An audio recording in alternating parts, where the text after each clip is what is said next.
Hello, welcome everyone to the new year. Happy 2024. Today, I actually want to talk a little bit about New Year's. Um, a lot of people do New Year's resolutions. I personally don't.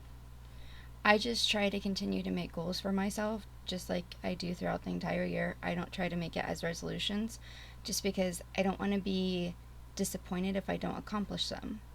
However, I did think of some different ways that might be helpful in being able to keep to your New Year's resolutions. So, a couple of things is usually New Year's resolutions tend to be kind of big. Like, I want to become more fit, or, whatever. I want to get ahead in my career or something. Whatever it is, it's usually something kind of big because it's something you want to, it's a goal that you have to complete during the year. So, you have this goal to complete in 2024 that you want to do. Now, I have some goals that I would like to accomplish soon, as soon as I can, and one of them is, in fact, actually both of those things. So, something that I'm going to use, getting fit as an example because I know that's something that a lot of people will make as a goal. Something I suggest is, I know a lot of people, they go, oh, okay, well, January 1st or January 2nd, after I'm done, partying and everything, come January 2nd, when the holiday is over, I'm going to get into the gym and I'm going to go real hard and all this and really get into it. Yeah, you could do that. I mean, if you have the ability to do that, go ahead, go for it. But don't be afraid to start small. It's completely okay to start small. In fact, I suggest it. And I suggest checking in with yourself every month. Since this is something you want to accomplish over the course of the year, I mean, if you want to check in with yourself every day, every week, however you want to do it, but I definitely suggest, if you have a New Year's resolution, trying to check in with yourself every month. And look over the course of the month and think about, what did you do to try to accomplish towards your goal. Let's say the end of January rolls over and you're not going to the gym, every day like you had intended when you set your New Year's resolution. Well, instead of going, oh, forget my New Year's resolution, I already failed. Instead of going like that, instead of thinking that way, think, okay, let me think over the course of the month. Did I go to the gym at all? I did. Or you know what? Let's not even go with the gym. Did I do something more to my activity than normal? Like, let's say you went on a hike, even if it was just a hike with a friend or something. Or, I made sure to go out of my house more often, like step outside of my house more often. Or, something. There was something over the course of a month, even if it was just one time. One time I went ice skating, something active that you don't normally do. Give yourself credit for that. Go, okay, maybe I'm not where I would hope to have been at this point with my goal, but I am working towards it. I am, I have officially started to make progress towards my New Year's resolution. Think about it that way. And, if you weren't able to make any kind of progress, and again, think about the smallest victory, even if it was something super small. If it's something big, great, perfect. Think about that and go, all right, let me keep going this. If this is where I'm comfortable with, this is where I'm happy with how things are going, make sure, think about a plan to keep it going. And if it's not something, if you didn't accomplish as much as you wanted in that month, think about how you might be able to accomplish in the next month. Think about what maybe went wrong, what maybe prevented you. Like I said, trying to get fit is something that I've been trying to do. Um, it's been a goal of mine since before New Year's, but last month was a really rough month. That's why you've not seen any recent Mental Health Mondays. So I had quite the December, but I'm doing better now. Um, I spent part of my December in the hospital, and then for E. coli, and then I ended up getting a sprained ankle as soon as I got strong from that. So it was definitely not a month that I was very active because I wasn't able to be. Um, with trying to recover, I was pretty much sleeping most of the time. And then as soon as I was strong enough, like I said, I sprained my ankle, so that of course very much limited my movement completely because it was a propped up ankle for most of the rest of the month. In fact, we're still doing a lot of propped up ankles, so um, still not 100% with that. But that's what you got to look at is okay, so I didn't accomplish as much as I wanted to. I didn't work as much towards my goal of getting fit this last December.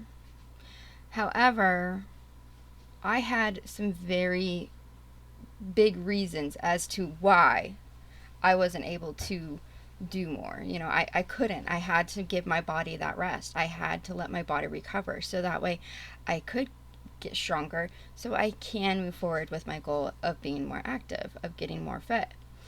So think about that. At first, I admit, at first I was kind of down on myself about the fact that, oh man, I was really wanting to get more active, and I had planned to do this, and this in December, and then it fell through. But now I'm looking at it and I'm going, okay, yes, but there was a very good reason why, and what was important was I did still take care of my health. While it wasn't the goal I was hoping for at the beginning of the month, I did take care of my health, which is what was important, and that's what was needed. So now going into January, I know, okay, well, this is what happened last month and why I wasn't able to get more active last month. But now going into this month, I know I'm still having to be careful because my ankle's still sprained, so I'm still having to try to limit how much I'm putting too much weight and activity and stuff on it. However, I know that now that it's a little bit better, I should be able to do other things like, maybe instead trying to find different activities that don't require any weight bearing onto my ankle. So there's definitely different, and you can look up different programs and stuff like that for trying to, like, basically they call them like couch exercises. So I'm gonna look into that. That's my plan starting this month, is to look into starting to do some of that stuff, is like sitting exercises, so that way I can start working towards my goal of becoming more active. Now, granted, it wasn't the goal that I was hoping to start working on, because I was hoping to start my plan for being more active, for getting more fit, is actually I was going to start doing some like dancing. I have a dancing app thing that I set up for. So obviously that's not in the cards at the moment, but I know that I can work towards that. So that's something I highly recommend. And it doesn't matter what your goal is. You can find ways to break it down. And that leads me to my next point, is that break it down. Because like I said, New Year's resolutions, they tend to be pretty big. They tend to be, this is my goal for this year. I want to accomplish by the end of this year, this is what I want to have accomplished. So that's 12 months. That's a really long time, 365 days. That's a very long time of something that you're trying to move forward and accomplish in your life. So instead, break it down, because we have to be able to do that. That's something we have to make a plan for ourselves. Make a plan for yourself. That's the biggest.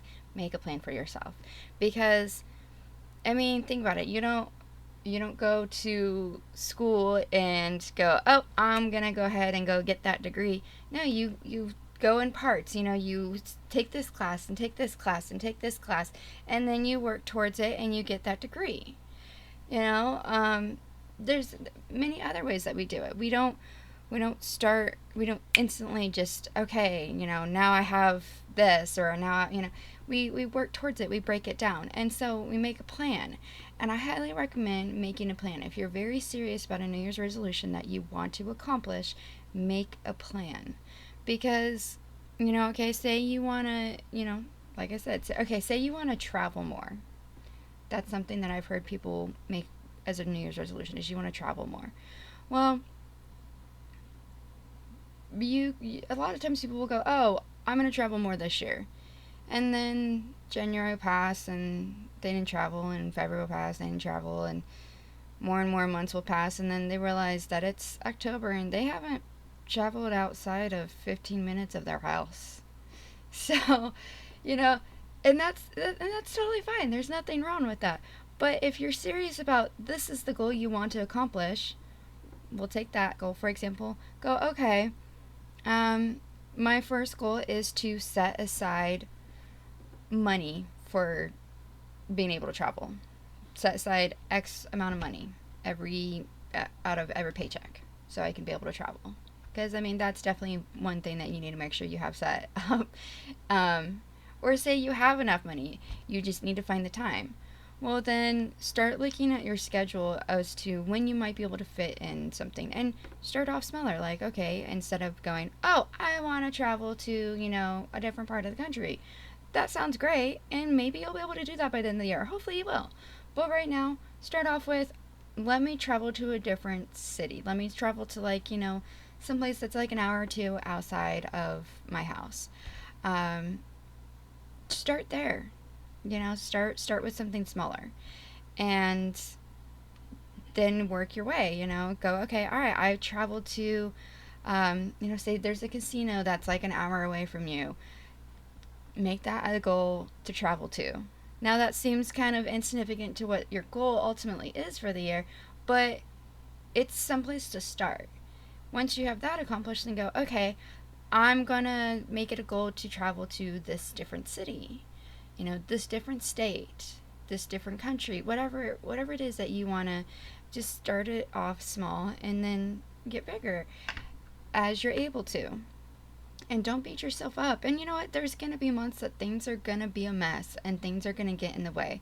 And that's where you check in with yourself at the end of the month and go, okay, what was it that prevented me from working towards this goal? What prevented me, and how can I maybe fix it? Well, I mean, for example, like with mine, I didn't really intentionally get E. coli and I didn't intentionally sprain my ankle. However, it happened, and I realized that, there was just forces outside of my control that got in the way. And so now I know, okay, that's what happened. And so moving forward, hopefully that won't happen. Um, but I'm moving past it. I'm moving forward. I'm moving on. But I've marked that. I've notated that that's what was the problem. It wasn't a matter of, okay, if it's a self problem, if it's actually a problem of, you know what, I just didn't do it, then go, okay, what can I do differently this upcoming month? So that's something I very much recommend when trying to do New Year's resolution. And big thing is, you don't have to make a New Year's resolution. No one, I know everybody like tries to force you into thinking that you have to have a New Year's resolution. You don't. Like I said, I don't make New Year's resolutions. I have goals that I like to try to accomplish, but I'll just set goals whenever. Um, I don't know. I'm just kind of weird about the whole New Year's resolution thing, just because I've heard so many people talk about how they make New Year's resolutions and then they never complete them. So that's why I wanted to talk to. That's why I wanted to spend this Mental Health Monday on tips that I suggest. Now, I haven't done it myself, so these are just tips that I thought of that might be beneficial, that I've kind of done in a different way, but tips that I suggest in trying to keep your New Year's resolution. And also, just to let you know, if you don't have a New Year's resolution, that's completely fine. That is completely okay. You don't have to make a New Year's resolution. You don't have to make new goals. If you're completely content with how your life is going, then be content with how your life is going. Make just have your goal be continuing to be happy with how your life is going. There is nothing wrong with that goal. There is absolutely nothing wrong with that. And that is completely fine. So don't let anybody get you down on, or let anybody judge you. I mean, you can't help but people pass judgment, but don't let it affect you. If someone judges you for not having a New Year's resolution, don't let it affect you. Just let it roll off you. Just, you know what, this is my life and I know what I want to do, and I know how I want to handle things, and that may work for you, but it doesn't work for me, and that's completely fine. There is nothing wrong with that. So keep that in mind too.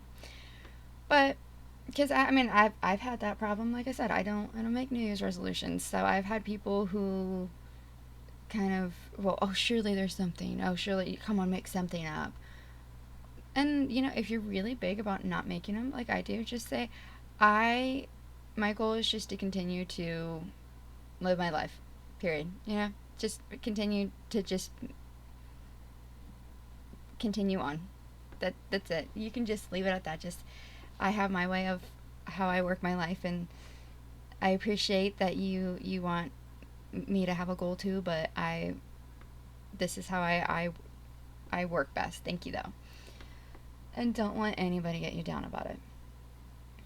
Something else about so New Year's, that was kind of what I had to say about New Year's resolutions, was that, you know, don't feel bad if you don't have them. Don't feel that you have to have them. You don't. If you don't want to make them, don't make them. If you do make them, find ways to try to break them down so that they're achievable, because it's great. I highly recommend reaching high. I'm not saying at all don't reach high. Definitely reach high. I mean, if I didn't reach high, I wouldn't be where I'm at today with 2 degrees in a minor. So reach high, absolutely. But I also I didn't accomplish those 2 degrees in a minor in a day. It took me 8 years to get a bio degree, a psychology degree, and a minor in philosophy. That was a while. It took a lot of step by step process. There was a lot of trying things. There was a lot of things that got in the way. There was a lot of things that I had to work through. There was a lot of planning. There was a lot of, taking each step at a time, each class at a time, taking each class at a time, taking it by each assignment, and trying to accomplish my goal to get there. And I have. But I didn't, I actually, when I went into school, my goal was just to get a degree in biology, but I ended up expanding once I got into school, and now I've been able to accomplish my goal. But like I said, it took time. It took a lot of work. And I think that's something I just noticed I have seen so often be a mistake that's been made with New Year's resolutions, is that we make these high goals, which are great, and definitely, over the course of the year, to try to accomplish something great. That's a great idea. That's amazing. But we also need to try to be practical in what we can actually try to do and how to get to that goal. Because you can't just go from 0 to 100. you know, you have to be able to gradually build that speed. So try to make a plan and keep checking in with yourself. And if you're not where you're hoping to be with your goal, with your resolution at the end of the month, because I think that's a good time to check in with yourself, is at the end of each month. Because then you're checking about 12 checks. If you decide you want to increase how much you're checking in with yourself, but I definitely recommend, don't check in with yourself until the end of January, because the holidays, we just finished them up, and it still just kind of becomes this weird kind of time right after the next couple days, trying to get back into where Christmas season decorations and stuff are transitioning out and getting put up, and we're trying to get back into normal life and getting back into being back into school, being back into work, and all that. So we're trying to just get back into the normal course of life. So I definitely feel like, oh, thank you, Mets. I don't know how to say your username, but thank you for the follow. I'm gonna follow you back. I'm just gonna call you Mets, if that's okay. But thank you so much for the follow. I followed you back. But yeah, so that's something I highly recommend. It's just making sure that you try to keep in check with yourself. And January is a good time. I need to follow to chat. Oh, okay. Um, okay.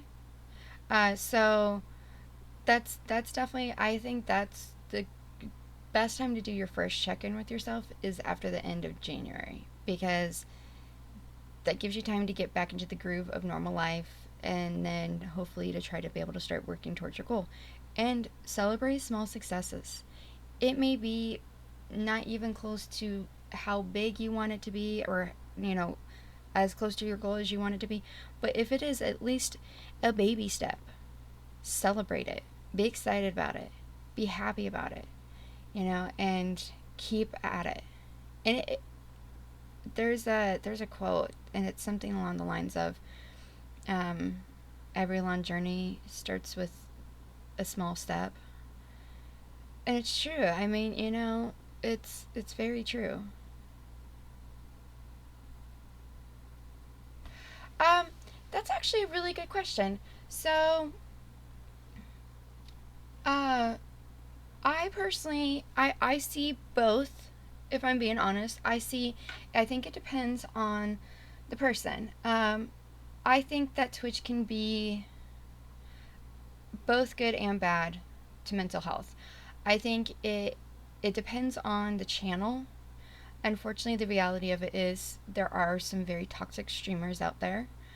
Um, there's some very toxic channels where you've got not just the streamer. Sometimes it's not even just the streamer. It's just sometimes it's the other people that are part of the stream. And you've got some streamers that have really big streams, and they can't keep up with 300 people chatting all at once, and so those chats can sometimes, while the streamer doesn't intend it, maybe other people in the chat are kind of toxic. So unfortunately, the reality of it is, and this is kind of true with a lot of things, is you deal with toxicity everywhere. And so yeah, you've got toxic people on Twitch, and that unfortunately does affect streams and streamers and all of that. So that, of course, is not the best towards mental health. But I do think that there are other channels out there that are really good. I think that something that's really great about Twitch, and it's something that I've definitely realized. I started streaming last March, is when I started streaming. So I've been streaming for not quite a year yet. I started doing mental health only a couple months ago, the Mental Health Mondays. And actually, what started Mental Health Monday was because I also game. Um, I was just on there gaming, and I had some people on my stream, and they were just talking and everything, and we were just talking about all kinds of different stuff.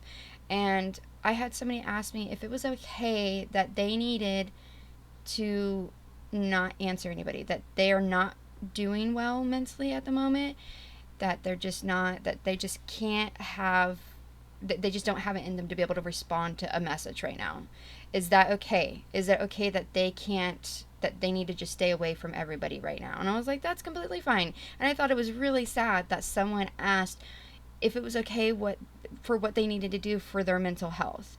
So when that happened, that's when I actually got that idea to do this, is if somebody else is asking if it's okay that they need to do something for their mental health, how many other people are asking that? And so that's why I started doing this. How Twitch for working at positive results for mental health. Well, this is kind of what I'm talking about right here.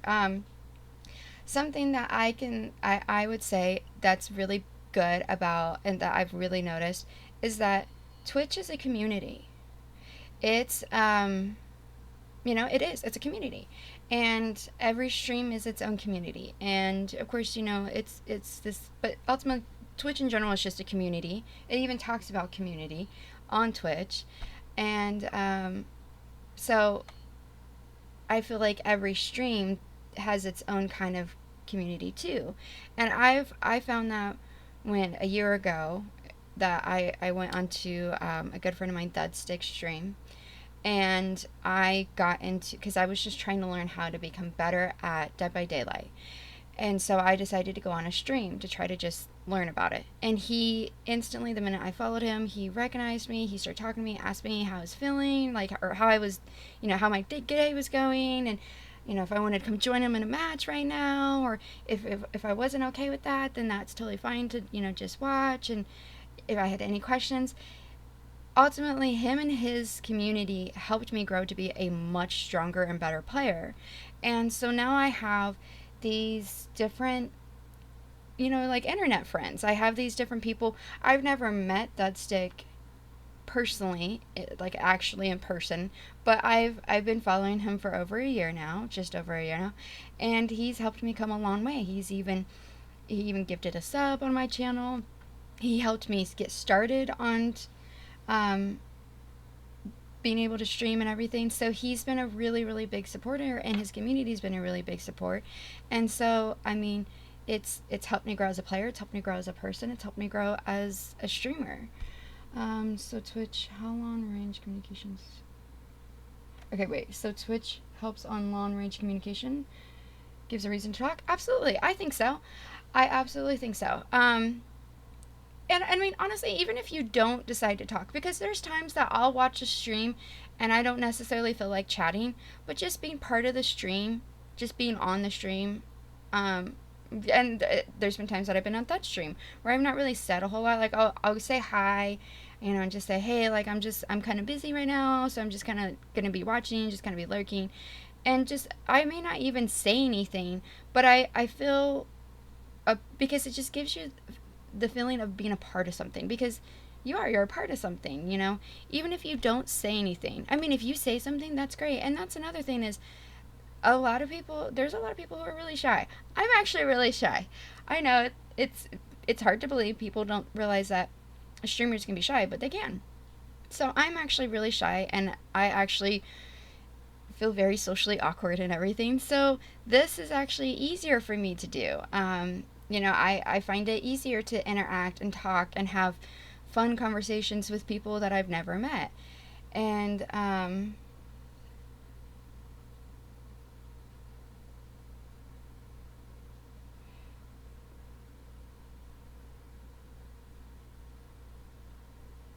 mean, I'll be honest, I don't know a whole lot as far as what you can and can't do officially on Twitch, other than just what I know for my own channel. I know what I can and can't do. That's, like I know what things will and won't get me in trouble, or things that I can and can't get away with on my channel and whatnot. So I don't know. And I've had to do research along the way. I've had to ask questions. I've had to. So definitely you have to do some on how, if you're talking about a role, like an official role on Twitch, you'll have to try to do some research into that. But I personally think that, like I said, some channels are really toxic. Some of them can be really harmful to mental health because people on there are really mean and stuff. But some of them can be really friendly. They can be really uplifting. They can be, I mean, there's some streamers out there who really build strongly on their community, on their channel, being very supportive and being very welcoming. Dudstick is one of them. Queen of Pain is another person who is very big about being very friendly and uplifting, and working with her followers and stuff like that. And I too am also very big about trying to be uplifting and good to each other. I mean, of course, we tease each other and stuff out of fun, and that's completely fine. And that's just it. It's fun. It's something fun. So it's always good to be able to have laughter. Laughter is definitely good for your mental health. But if somebody is genuinely upset about something, I will be like, hey, no, this isn't okay. And maybe I might send something privately later on, especially if it's somebody who's frequently on the channel, like, hey, I didn't really appreciate that you did that. Can you please not do that again? But if somebody's like really out of hand, I have no problem being like this behavior is not welcomed on this channel, because I am very big about mental health, and so I do want to make sure that my stream at all times is someplace that, as much as I possibly can, and I too struggle from my own mental health problems. I have bipolar depression and I have anxiety. So I do understand, not only do I have the degree in psychology and have the scientific background, but I actually have my own personal understanding of mental health struggles. So I try to be very big about, is this something that I would not be okay with? So I try my best, and of course I can't speak for everybody, so I try my best though to make sure that my stream is positive and welcoming to everybody. Um,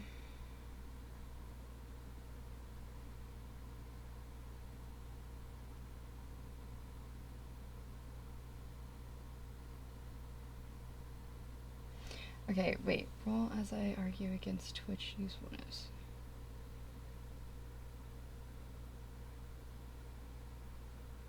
And even what do you mean I'm not fully positive about it? Are you talking about I'm not fully positive about Twitch being useful? Is that what you're trying to say? I'm a little confused in your statement here.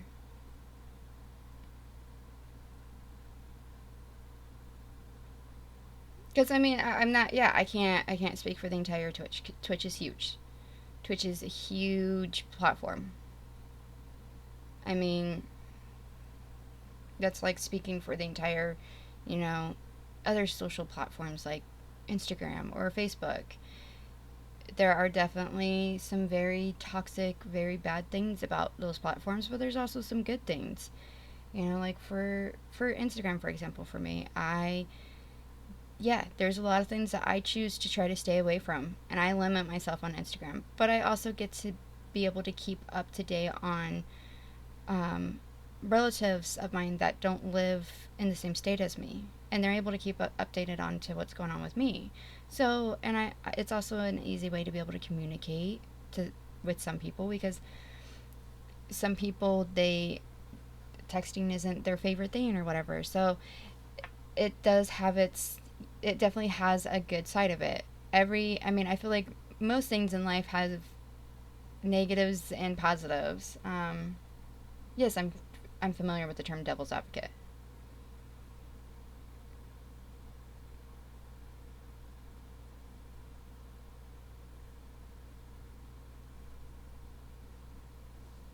I'm just kind of getting, because I understand what you're saying is that I'm saying that Twitch has its benefits and you're trying to tell me it's not. But I'm trying to understand if there's anything else that you're trying to get at past that.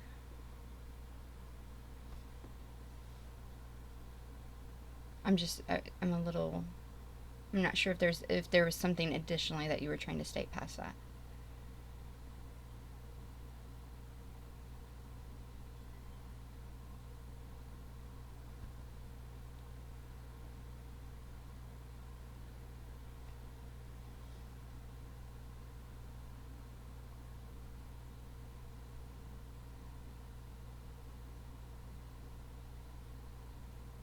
Yes.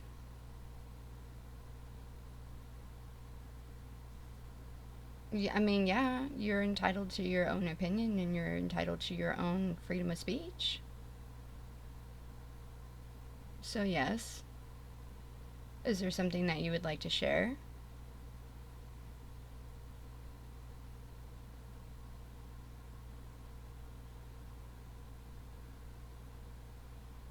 Just also understand that I also have the I might also have a response to whatever you have to say. So ground rules. Okay. I would agree with that. What would you say? Do you have any in particular that you can think of?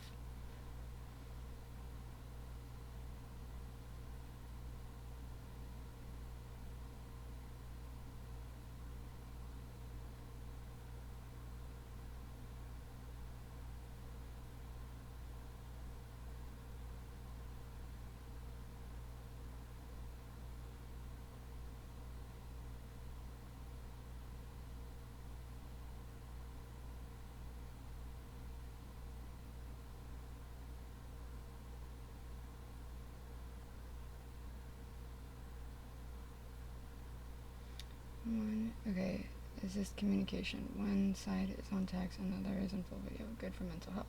Depends. Depends on the person. Um, I personally, I think it depends on the person. Some people are more comfortable with just communicating via text. And not all streamers will stream with a video. Some people are more comfortable with actually talking.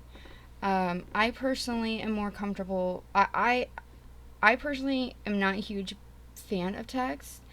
I find it kind of exhausting. Um, I will, depending on what, if the occasion calls for it. Obviously, if I'm on another channel, I have no problem with it being text, but I tend to keep my messages a little bit on the shorter side, depending on what's being said, what's going on. But I personally am more comfortable with being able to actually use it like the camera, because I like to be able to have my inflection being the inflection in my voice and my facial expressions and all that. I like that to be able to be understood, because I am a scientist, so sometimes because I try to write very concisely, because that's what I was taught to do for 8 years while I was in school. And I mean, I still that's a mindset that you just don't quite get out of. Um, so I'm very concise with my words, and some people kind of take it as mean. That not necessarily mean, but people don't take it as that I'm being overly friendly, I guess. But when I'm actually talking, if I'm actually talking, then it's a lot easier for me to convey more about what I actually am. I feel like I'm able to express myself better.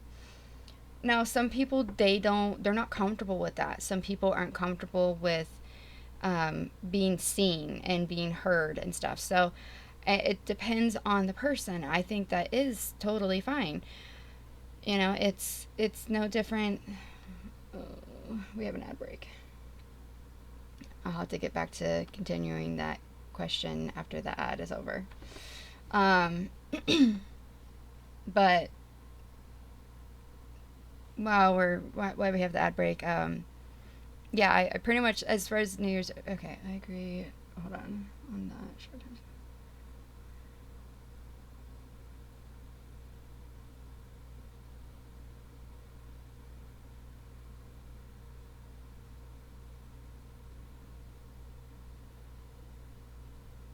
Okay, I agree on that. Short time scale, like under an hour, texting is useful. Produces readable history, and you can have a long time to figure out correct response and express a bit better. Yeah, that's true. There's also a downside to that, because for me, I'll get there. The ad break's almost over. We have about 20 seconds left of the ad break, and I will play my devil's advocate to this, which is actually true. So, what I'm about to say about this.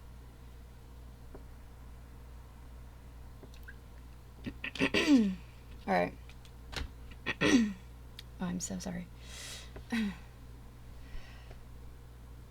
Okay, so I would agree. You've got a very good point with that, with text being useful and it underlined. Yes, I would agree with that.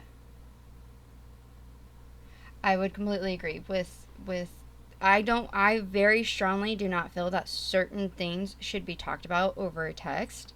I'm very big about that, because yes, you don't get body language, you don't get the tone of voice, you don't get facial expressions, you don't get any of that. So, you know, especially when you're working out like a difficulty, if you're trying to work out a problem between two people or something, trying to text about it is, I think, a very bad idea. Ultimately, in person is the best, but at least over the phone, where you can hear the inflection of the voice, is a lot better. But I am very big about not working out a problem. I mean, unless it's like a problem of, oh, I can't do this time and we agreed to this time, so when can we do it? Something like very basic like that is fine. But as far as like, like a friendship problem, like, oh, I don't like that you're doing this. I don't like working out stuff like that over text, because you don't hear inflections. And so it's really, really easy to misread text. So I personally don't like that, because where somebody may be stating something and it may be, to them, they may see nothing wrong with it. I may read it as they're being very rude, and vice versa. So I don't like working out anything like that over text. Yeah, something that's talking about matter of fact things over text is very fine for me. Because yeah, it's especially like arranging a time to meet up. Oh, okay, like then I'll be able to, you're right, you have the history. Okay, oh, what time was it again? Let me look back at the text. Where was the place? Okay. So yeah, but the other thing, you mentioned that you have a longer time to figure out correct response and express a little bit better with texting. However, the problem with this for certain people, not everybody, now granted that is very helpful for some people, but for me personally, I don't like that because that gives me only time to work up stress about it and to get anxious about it, because then the longer I have to think about my my response, the more I get worked up about, am I going to respond the right thing? Is this the right thing to say? Am I wording this the right way? So then it just gives this great big ball of anxiety and stress, and so then I just don't end up texting back. So I have a really hard time with texting because of things like that. Um, okay,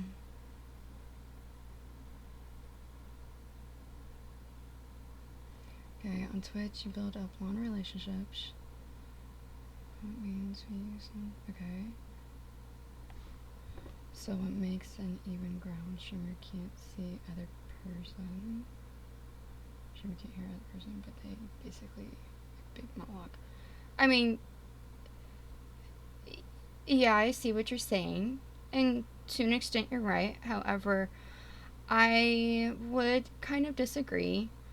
Um, I mean, yeah, it does. Sometimes it kind of can feel like that, but the reason why I disagree with that is because um, I personally feel that there are been other people that I have connected with, being, and this is on both sides. This is both from um, a viewer and from a streamer. I feel that there's people that I have gotten to know and gotten connected with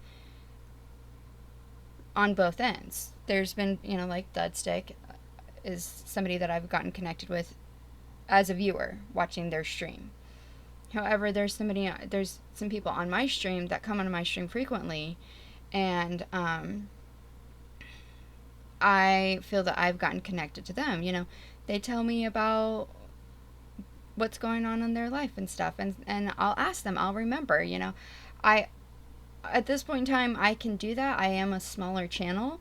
But I'm sure for a bigger channel that's a little harder to do, to remember everybody's situation and everything. So it can be a little bit difficult, but I definitely feel that I've been able to connect to people, because there's definitely people who come on my stream, and when I see them pop up and say, hey, I'm like, oh, hey, so-and-so's here. Cool. I wonder if they, were able to get that item they were trying to look for their kid for Christmas. Or I wonder how their trip went that they went on last weekend.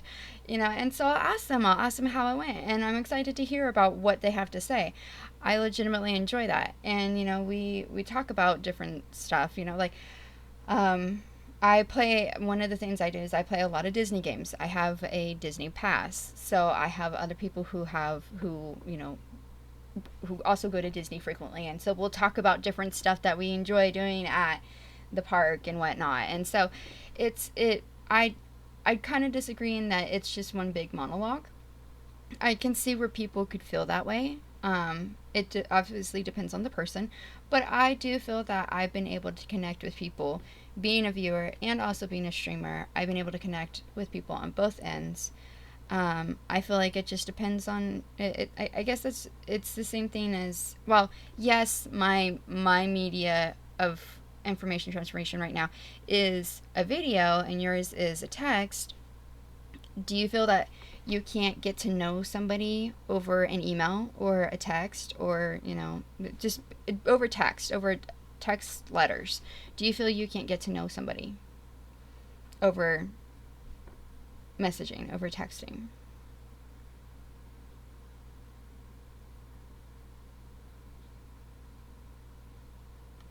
I mean, I will say that there's been people who've been on my stream who I talk to them and everything, and I get to know them, and then I find it really interesting when they stream and I get to actually hear their voice, and it it fills in some other, or I see their face or something, and so it kind of fills in those little bit of parts, the little bit of missing parts, and I'm like, oh, like, okay, like, I didn't necessarily expect them to look that way, or oh, like, this makes sense hearing them talk, like, and now I can how they talk on my stream, I get a bigger picture on who they are and stuff.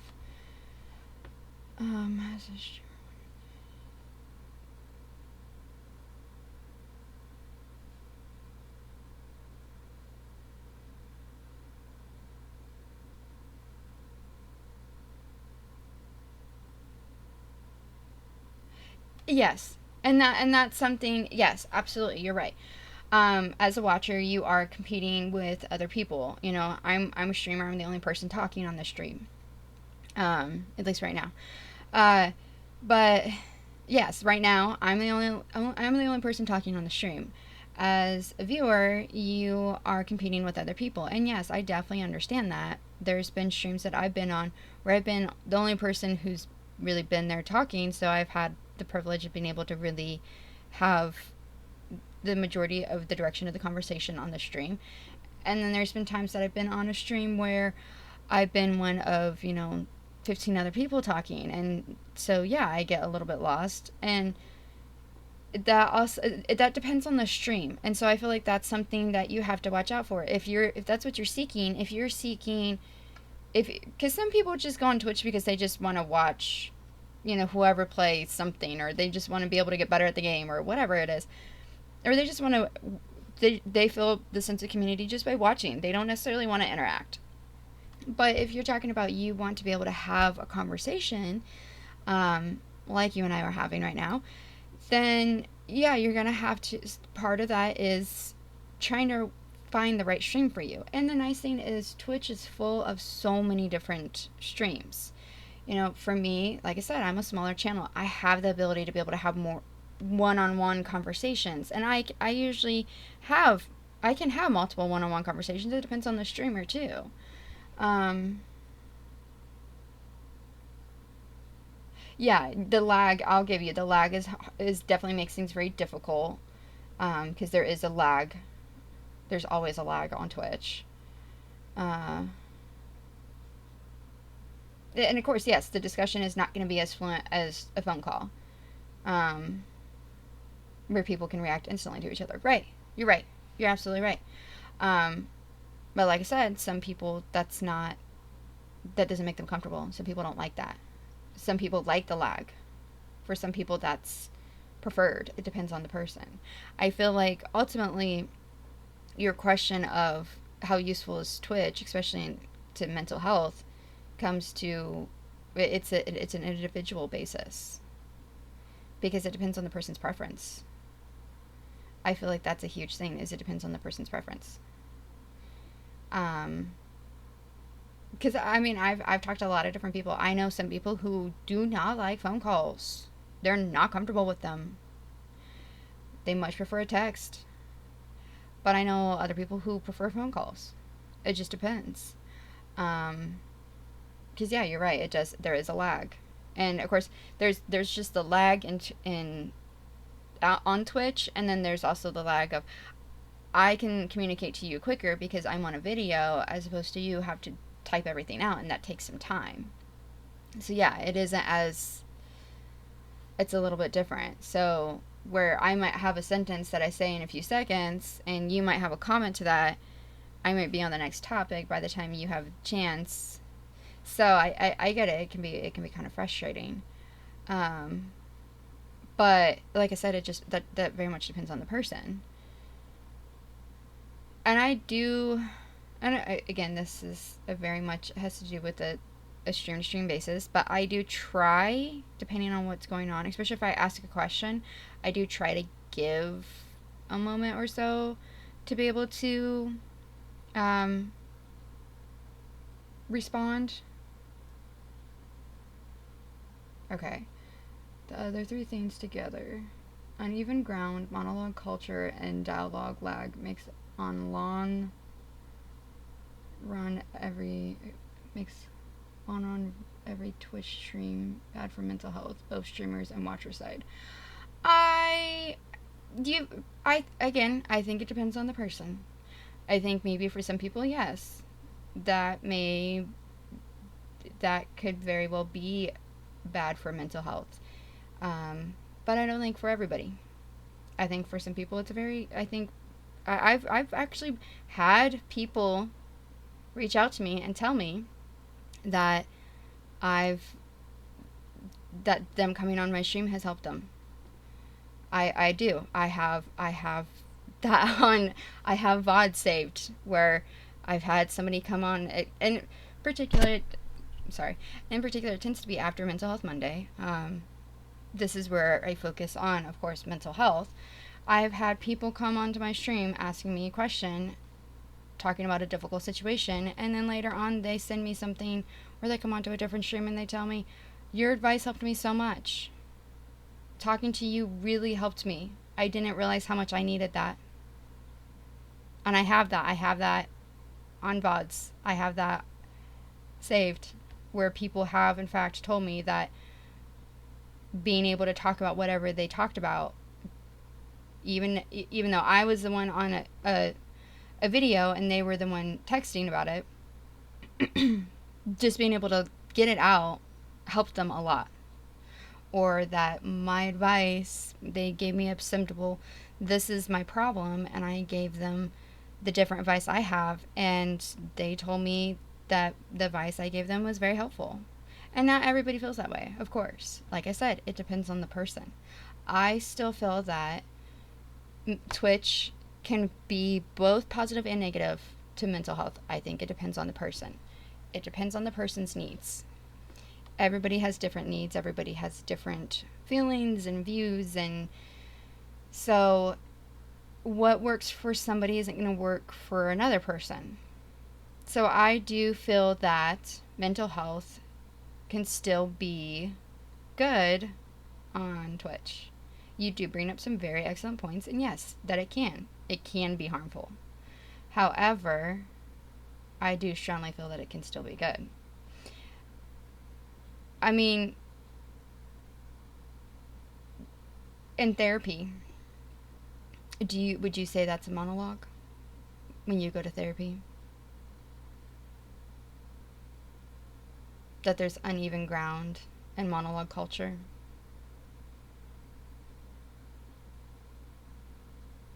And that's bad for mental health?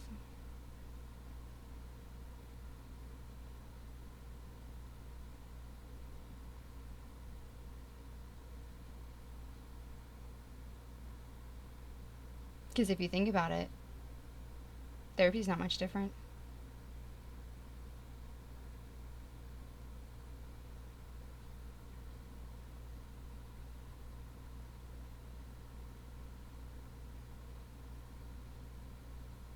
If you talk on reaching out, that is kind of cherry picking. You compare someone who has no way of communication in either video checks with Twitch system on the scale of having Twitch is better than being alone. Talk on long-term mental effects. What means the habits that Twitch system makes people.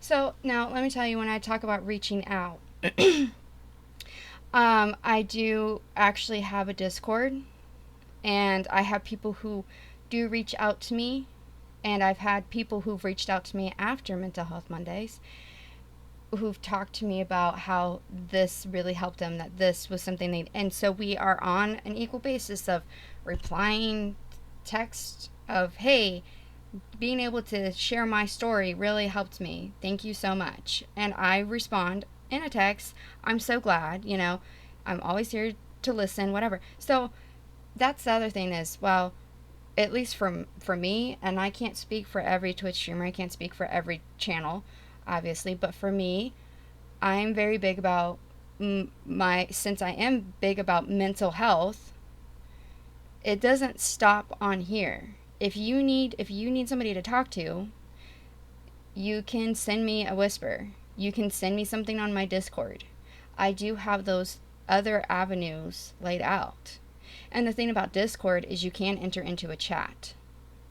So there's voice chat on Discord, so you can actually have basically a phone call.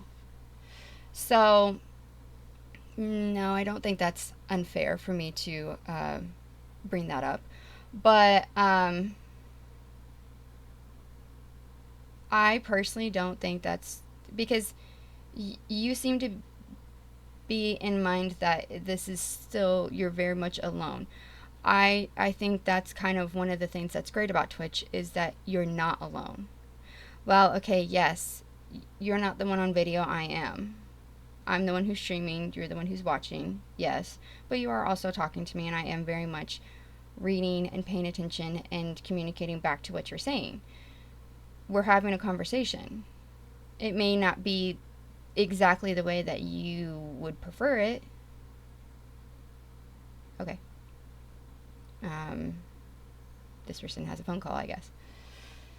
So, while we're waiting for Mets to come back and continue on with their devil's advocate, let me go ahead and continue on with what I wanted to talk about with Mental Health Monday for in regards to New Year's. Now, I will say that I am very happy anytime that anybody wants to come on, regardless of what the topic is. I usually will have a topic set up for Mental Health Monday because, I mean, what am I supposed to do? Just like stand here, or sit here and wait for people to come on? And so I'm not going to do that. So I always have some kind of topic planned. And there's been other Mental Health Mondays where people have come on and they've talked about their story, they shared their story. So whatever I originally had planned, we go completely different direction, and that is completely okay. I'm very happy with that. I encourage people to come on here and talk about things. That's what I really like better with Mental Health Monday is when people talk about things, because I can sit here and talk about different stuff that I think is good to get out there, and I think it is. These are the things I talk about. I think are important topics to get out there and talk about and stuff, and that's one of the purposes of Mental Health Monday is to get things out there, get different topics and awareness out there, and so this is kind of a way that I try to do that is I bring up different subjects that are regard mental health, that affect mental health, to be able to help bring that awareness. So yeah, I have different topics, but I'm very happy when people come in, and I much prefer to talk about something that someone brings up, because then I feel like that's obviously, if somebody is bringing it up, then that's something that they need to talk about. That's something they need, they want to talk about, or they need to understand, or so that is doing exactly what Mental Health Monday is supposed to be about, is improving mental health. But while we wait, I talked about New Year's resolutions. As far as other things with that I kind of was thinking about earlier with New Year's, is I noticed when I was looking through my Instagram earlier, I noticed a lot of people posting yesterday talking about how great 2023 was, and thank you 2023 for this moment and that moment, and they share different pictures or different stories about different things that happen, and that's great. I thought that was awesome. That was amazing to see the different amazing things that happened with people over the course of the year, and that these people found, amazing things, amazing moments of their life over the course of the year. Something that I encourage, though, is you think about all these great things that happened over the course of the year and that you're thankful for. Now, going into this new year, keep thinking about all the things that you have right now that you're grateful for. I kind of realized this when because I was posting a picture of a friend that I saw today, and I was super excited, and it was a lot of fun. And I realized, and the caption I put was, great way to start out the new year with laughs and fun and great friends. And I realized that I personally didn't do like a recap post where I was like, oh, I'm thankful for this, and that 2023 was so great because of this and this. I didn't personally do that, but when I did post that this morning, the picture of my friend and I, or actually not that long, when I posted the picture of my friend and I from this morning, I was thinking, wow, I'm really lucky that I have this, that I'm going into this new year with such an amazing friend, that I got to share this fun moment that I got to laugh so hard this morning. So that's something I feel like we should also keep in mind is going into this year, especially when things start to maybe kind of suck, is to try to think about what you have. I think it's really easy at the end of the year to look back on it and go, wow, this was so cool that this happened and this happened and this happened. But then I think it can get really easy too on the other side that we can get lost in, oh, this isn't going as well as last year, like this year kind of sucks. And yeah, that could very well be true. But then I think it's also important to try to think about, to make sure, I feel like something we should try to do, and it's something that I need to try to hold myself to as well, is try to hold on to things. Try to think of things that you are super happy that you have, that you're starting out the year with. And try to make sure you hold on to that when the year starts to get rough. You know, think about those things. I know a lot of people, they talk about, they do with the wrap up of the year more because everybody's very big about the new beginning of the year. And that's, yeah, it, sure, new year, new beginning, that's great. It's a very great thing, to a great mentality and all that. Absolutely. But also don't forget about the things that you have that are great. So, well, yes, new beginning.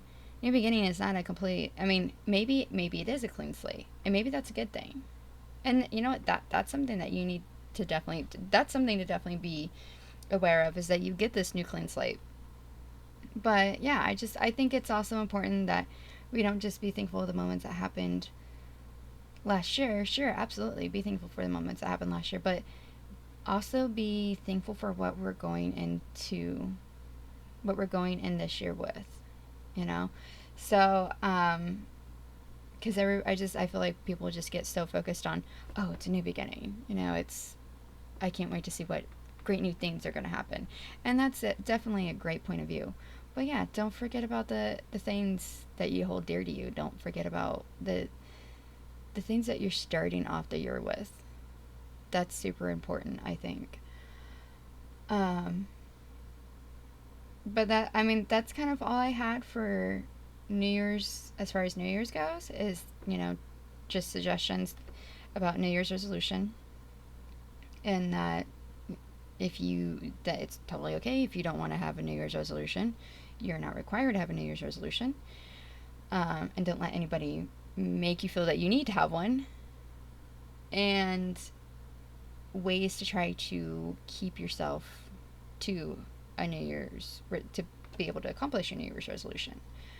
I think, I definitely think that checking in with yourself at the end of the month is a really good way to do it. And you can either just mentally just kind of quickly do a mental check of, okay, yeah, I did this, and this, or this got in the way, and maybe I can try to do this differently next month, or whatever, excuse me, whatever it is. But maybe you want to write it down. Writing it down is absolutely a great idea. If you're, in fact, if you're very, very serious about trying to accomplish that, um, writing it down would probably be, even if it's just in your phone, even if you just make a note in your phone, writing it down, or even if you write it down, you don't necessarily look at it. You don't have to look at it all the time or anything, but just writing it down, just actually that different form of transferring the information, it sits differently in our brain. So it's a good way to be able to really reflect. So I definitely suggest that checking in with yourself and reflect. And you know, honestly, I think what would be good for this new year is to just reflect on more than just our New Year's resolution. I think every year or every month we should try to make sure we check in on how our mental state is going, because that's definitely something that I don't think that we do enough.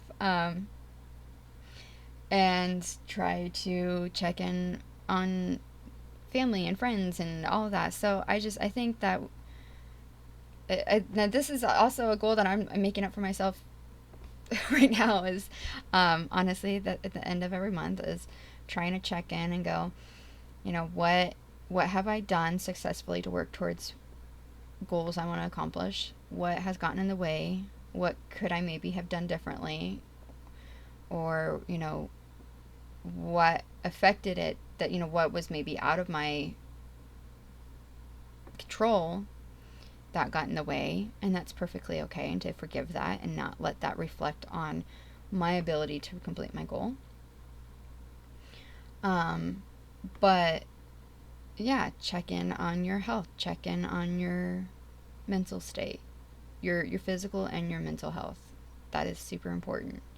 So that's something I definitely recommend moving on forward into the new year. Is I think that every month, at the end of the month, we should check in on ourselves, check in on how we're doing with our goals, with our life, with our mental health, with our physical health. And you know what? If you guys want to come on here and check in with me, I am okay with that. I am completely okay if you want to come in and go, hey, did you check in on yourself this month? What is, did you go through your status of all the different stuff?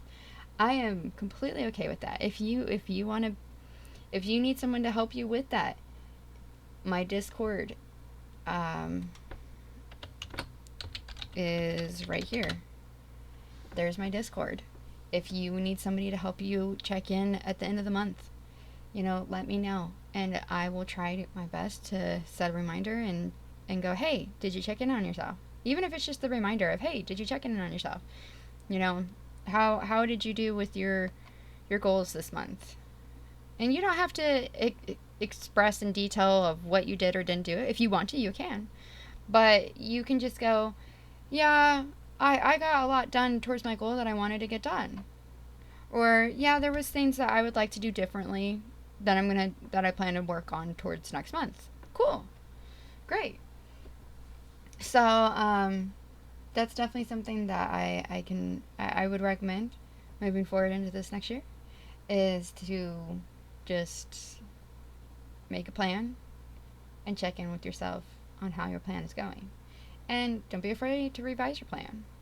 And that's something else too with New Year's resolutions. I feel like people are really big about not wanting to revise their New Year's resolution. There's nothing wrong with that. You can absolutely revise your New Year's resolution as you need to.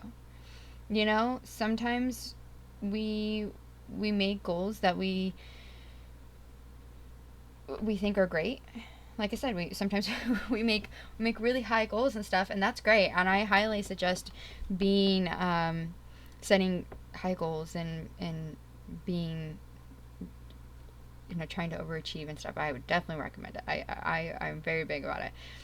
But I also am big about trying to be realistic. And it's not a matter of realistic that you can't complete the goal, but realistic in that the realistic part that I feel like that people don't consider a lot is that it's not a matter of you can't complete the goal. It's just a matter of it may not be in the time that you want to complete the goal. And that is definitely something that I have learned, because there's goals that I was hoping to have achieved by this point in time in my life, and I haven't yet. But it's still a goal of mine, and I still plan to try to make it happen. It's just things happened. COVID happened, and it kind of threw a wrench in my plans. And so now my goal to try to become, and the goal that I'm referring to ultimately is becoming a doctor, and that goal is taking longer than I had planned. I had planned to be in medical school by this point in time. I was planning to go to medical school right out of my bachelor's degree, and it didn't happen because I finished my bachelor's degrees right during COVID, and so I wasn't able to go test for the MCAT and go get volunteering that is needed and stuff. So I wasn't able to get all the stuff done that I needed to do, and then other things in life have gotten in the way that slowed down my plan. And there's nothing wrong with that, but it's still my goal, and I still have every intention on fulfilling it. In fact, I'm going to be working next week. I'm going to put forward into the next plan of trying to get to medical school.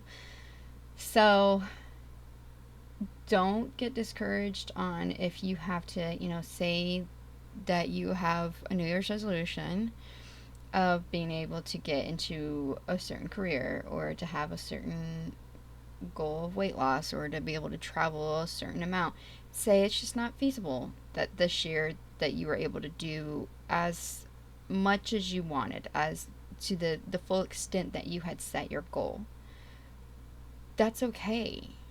Don't get discouraged by it, and maybe a couple months once you start working towards it, you realize, what, this is not as easy as I thought it was going to be. It's going to take longer than I expected. Maybe I revise it. So, where I had set a goal to lose 50 pounds and I realized that it's 3 months in and I've started to notice that I'm feeling stronger and stuff with my fitness, I'm not lost as much weight as I thought, because I thought, oh, I was going to lose at least 10 pounds by now, and I've lost maybe 2 or 3. So maybe I revise my goal to lose 20 pounds over the year. There is nothing wrong with that. It is completely fine. And then you know what? If you keep working towards it and you end up losing the full 50 that you had originally planned it, awesome. Great. But it's okay to realize that maybe the goal that you had set to try to accomplish for this year is not the most realistic at this time. And so you need to revise it. But that doesn't mean that you can't still continue to have that goal. That you can't continue to still, work towards that goal. And it's completely fine if it goes past this year. And also, I feel like it's important to remember that a New Year's resolution, the idea of a New Year's resolution is you complete it over the course of the year. So, when you check in with yourself at the end of January and your goal is not complete, don't freak out. Just think about what have you done to work towards completing your goal. And remember, celebrate those small successes. It can be teeny, tiny, tiny, tiny. I mean, like, if becoming more fit is your goal, and you took a walk around your neighborhood, and that's something you've done, but you did that once this month. Okay, maybe by the end of the month you wanted to be going to the gym 3 times a week, and that didn't happen. But you walked around your neighborhood. You did that, and you celebrate that. Go, okay, maybe that's not what I wanted to have accomplished by the end of the month, but I did accomplish towards my goal. And I am happy, I am proud. I am working towards my goal. I am fulfilling my goal. Next month, my goal is to now, since I understand a little bit more realistic of how it's going to be to try to achieve this goal, maybe next month, instead of going, oh, I'm going to work at the gym 3 times a week, maybe I go, okay, my goal is to just make sure I go to the gym sometime this month. Okay. And then, my goal is to go to the gym once a week. And that's kind of how I started with, because like I said, I've had the goal of trying to get more fit. And that was before New Year's. That's what I try to do, is I try to go, okay, you can't go from 0 to 100. I know that I can't, go work out for 3 hours at the gym 3 times a week right now. I know that I need to build that strength up, that I need to build towards it. So my goal right now is to do 10 minutes of yoga 3 times a week. Okay, I was able to do the 10 minutes of yoga. So now I'm doing 10 minutes of yoga and 10 minutes of dancing. Okay. And I was able to do that. Okay, now I'm doing, the other thing I like to do is I like to do crunches. So, like, I'll start off with, okay, I did 20 crunches. All right. I did that well for 2 weeks. Now I'm going to do 25. Okay. I did that well. Something happened, so maybe I have to go back to 20, and that's okay. But then once I start to get back up that strength, I go back to 25, and then I go to 30. And so don't be afraid to set the small intervals, the small steps. Small steps are definitely better to, try to, the definitely a thing I highly suggest with any kind of goal is to set a plan for small steps for achieving small steps, because it's going to be so much easier to achieve a small step, even if it seems extremely small, like so small that it's not even going to be really that beneficial. It is. If it's just a matter of, like I said, if it's a matter of you're trying to travel more and you travel half an hour away from your house when you don't normally ever travel that far, you completed something. It may seem like it's ridiculous to go, oh, traveling half an hour away is not traveling. No, it is. It's something. It's working towards it. And life is hectic. Life is crazy. Life is a mess. The world is a mess. Society is a mess. Everything is a mess. It just always is, pretty much. So, and I mean, hopefully it's not for you, but at least in my experience, usually everything's always a mess. So, the best thing I suggest that we can do is just to try to sit down and go, how can we try to work through the mess as best as possible? Because there's a lot of things that are out of our control that we have to deal with. But there are things that are in our control, and it's okay to be small and gradual about working on what's in our control. Especially with all the things that we've gone through in our lives in the last few years. I mean, everyone's been affected by the different things that have happened over the course of the last few years. So definitely set your goals, have your big goal, absolutely. But set small goals to work towards that, because you need to have a plan to be able to accomplish the big goal. It's just like really anything in life. I mean, okay, like when you cook something, you have a recipe, you have a plan, you have steps of what you do. You don't just throw everything in a pan and you have a cake.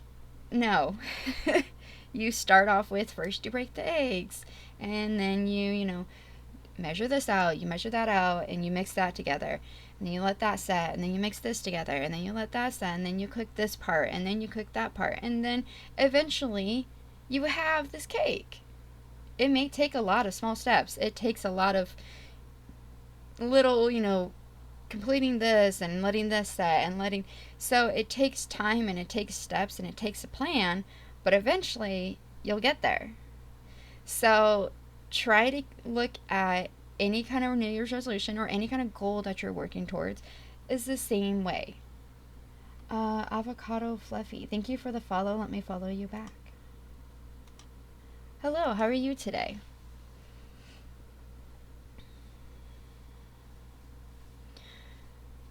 So that's definitely my tips for.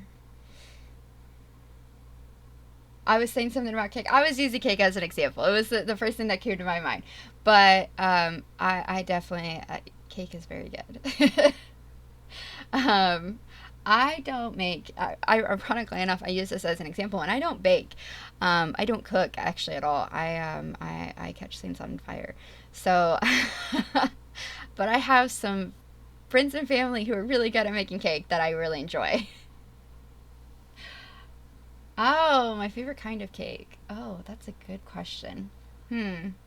Ice cream cake. If I have to go with like something just very quick off the top of my head, ice cream cake.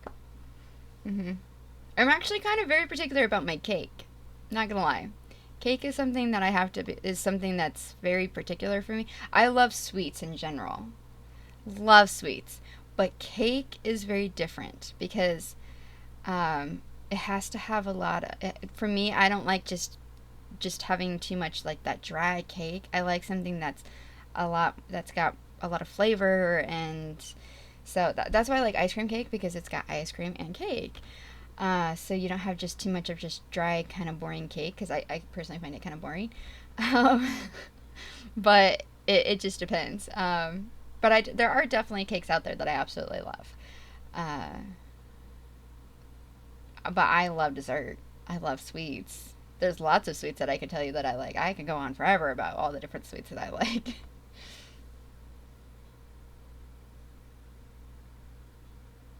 You've never had ice cream cake? Wow. Okay. Yeah. So basically, you have your layers of cake, and say normally, okay, you have a layer of cake, and then you have icing or frosting, whatever. You have frosting, and then you have cake, and then your icing. Well, instead of that, in that middle layer, there would be ice cream. You can find ice cream cake at different ice cream stores. A lot of ice cream stores have ice cream cake. Like, I don't know where. You should. I definitely recommend it. A place that I think has a really good ice cream cake is, I don't know if you're familiar with this place. I don't know where you're located, but Baskin Robbins. It's an ice cream store. Um, you're in the UK. Okay. So I'm in the US, so I'm not sure what in the UK you guys have, but um, we have a place called Baskin Robbins. That's an ice cream store, um, and they have really good ice cream cake. But I would just do a Google search and see what just type in ice cream cake and see if there ice cream cake near me. That's what I do all the time in Google. If there's something that I'm trying to look for or whatever, I'll just type in, you know. Oh yes, yes, very much, very. Oh, now you got me wanting some. Yes. There's so many different good sweets out there. What's your favorite sweet? Do you have a favorite sweet in particular? I'm trying to think of my favorite sweet. If I have to go with one, it'd probably be cookies. I love cookies. Ooh, actually, I don't know. I like brownies and ice cream a lot. See, I have so much. There's just so much stuff. I can't say. I mean, why am I asking you for a favorite? I can't even pick a favorite. Um, yeah, but yeah. So yeah, gelato's very good though. Um, definitely do a search. Brownies are very good. Oh, I love it. Have you ever had a cream cheese brownie? Those are delicious. I love cream cheese brownies. Um, yeah. There's a place that I went to recently that I just because there was a place I used to go to that had amazing cream cheese brownies, and then they closed down, but there's a new place I found. Oh yes, chocolate brownies, absolutely. Ugh, yes. Now I definitely want a brownie. I might go to that 24-hour Starbucks and get a brownie. I'm not gonna lie. I'm thinking about it. I'm thinking about it here. You got me wanting a brownie. I don't know. I have some peppermint bark. Some Ghirardelli peppermint bark. Yes, you have. Yes. Oh, but that's okay. They're good thoughts. Even though I want to have them, but I don't have them right now. It's something that I can. They're nice. They're good thoughts. Good thoughts of sweets. Sweets are always good thoughts.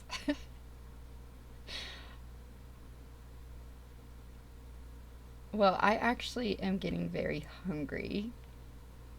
Um, I do plan to come back on and stream.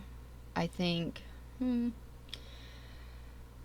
Probably gonna stream either Dreamlight Valley or Dead by Daylight. Maybe Speedstorm. I don't know. I'm gonna be streaming one of those. But I'm actually gonna go grab some food because I haven't eaten in a while. Uh, oh, we can talk about mental health every Monday. Okay, so every Monday, I do a mental health Monday. Is there something? Well, actually, is there something in particular that you wanted to talk about? I'd be more than happy to talk about it right now. If there was a particular topic you had on your mind that you would like to talk about.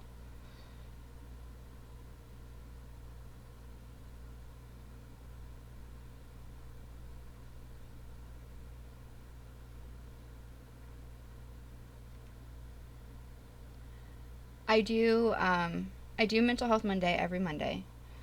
I do try to have some kind of topic planned, just so that way I'm not just sitting here waiting for people to come on and ask me something about mental health. Um, so I do try to have some kind of topic planned. but I am always very happy to talk about anything. So if you have a topic that you would like to talk about, definitely. Okay, so something to struggle with, I think a lot of people do, is existential crisis. We're struggling to find a place in the universe. And yes. Yes. Yes. Okay. That is a big topic. But yes. Let's let's start talking about it. And then this is what I'll do. I will start talking a little bit about it, but then I will prepare a whole segment on it for next week. Um that's what I'll do. Because that's a big topic. That's actually a very, very important big topic. Is yes, that's something that we very much struggle with, and I struggle with it, and I even know. I feel like I know myself pretty well, and I feel like I know what I want, but I still there's a lot of times that I question it. So what our lives, what the meaning of our lives, and what we're really meant to do, and all that. I mean, yeah, it's really hard even when you think you know it, it's still very easy to question. Like I said, I feel like I kind of have an idea, but then there's a lot of times that I question it, and there's definitely things that make me question it. um that's that's a really hard one, um because I mean that's I feel like something that's important for us to know is that it's never too late to change our mind on how we want our life to go. So that's something that's important to, I think, important to remember. Because I know there's people that I've known in my life who had a major 180 career change in their 50s, you know? Um, some people are very lucky and they find out really early on what they want, what they feel they're meant to do, and then there's a lot of people who don't. And I feel like it's really hard now. I feel like we make it even harder because I personally think that we put so much pressure on it. And especially, I don't know what generation you are, but I think generation also has a huge effect on it. But you know, I feel like we get so much pressure to find the right thing to do, to find the career path, uh, the place in our life, and all that. And so, yeah. Do you think we all have a purpose, or is our life about struggling to find meaning? I think it's about both. If I'm being honest, I think it's both. I think that we all have. I think there's. I think we all have a purpose to serve on this in this life, and it may not be the purpose that we think. You know, it could be very well a purpose of, being a friend to that person, because if you weren't that a friend to that person, then maybe their life would have gotten cut short. You know, it could be a matter of you adopted an animal and you made that animal's life better. Or it could be, that you're meant to do this in a career. I do feel like we all have a purpose. I feel like I feel like a lot of times that our purpose, we may not realize it. And I think that a lot of times that we're told that our purpose has to be this grand thing. And I don't think it necessarily has to be. I think it can be something as small as, you know, our purpose was to make sure we helped that person across the street because maybe something would have happened. It could be something as just something very small like that. But I feel like we all have a purpose. I feel like we may not realize our purpose, and I feel like it may be hard to find our purpose, but I feel like we do ultimately all have a purpose of existing. Because we impact people's lives even when we don't realize it. We always find a way to impact people's lives. And so, some people impact many lives, some people impact one life, some people, so I feel like I feel like that is definitely part of our purpose, is impacting other people's lives. And so I think that's something important to keep in mind. But I also do feel like life is very much about struggling to find meaning of it all, because I personally don't think it's ever an answer that we can find. If I'm being honest, I think there's so many things in life that we struggle to find the meaning and to find the right answer for, and we honestly are not, I don't think we're meant to. I don't know that we're necessarily meant to find out. I don't think that it, maybe we don't have the, I don't think we're supposed to have it all figured out. Honestly, I don't think so.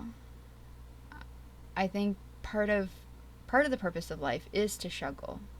I know that sounds kind of odd, but I think, struggling to figure it out is part of what gives you purpose. Is I don't know if that makes any sense. I feel like this is kind of sounding very contradictory and um, not making much sense. But yeah, I think that, because I mean, even when you have a purpose, you still have struggles that you have to go through, and even if you find your purpose in life, there's still going to be things that are going to challenge that.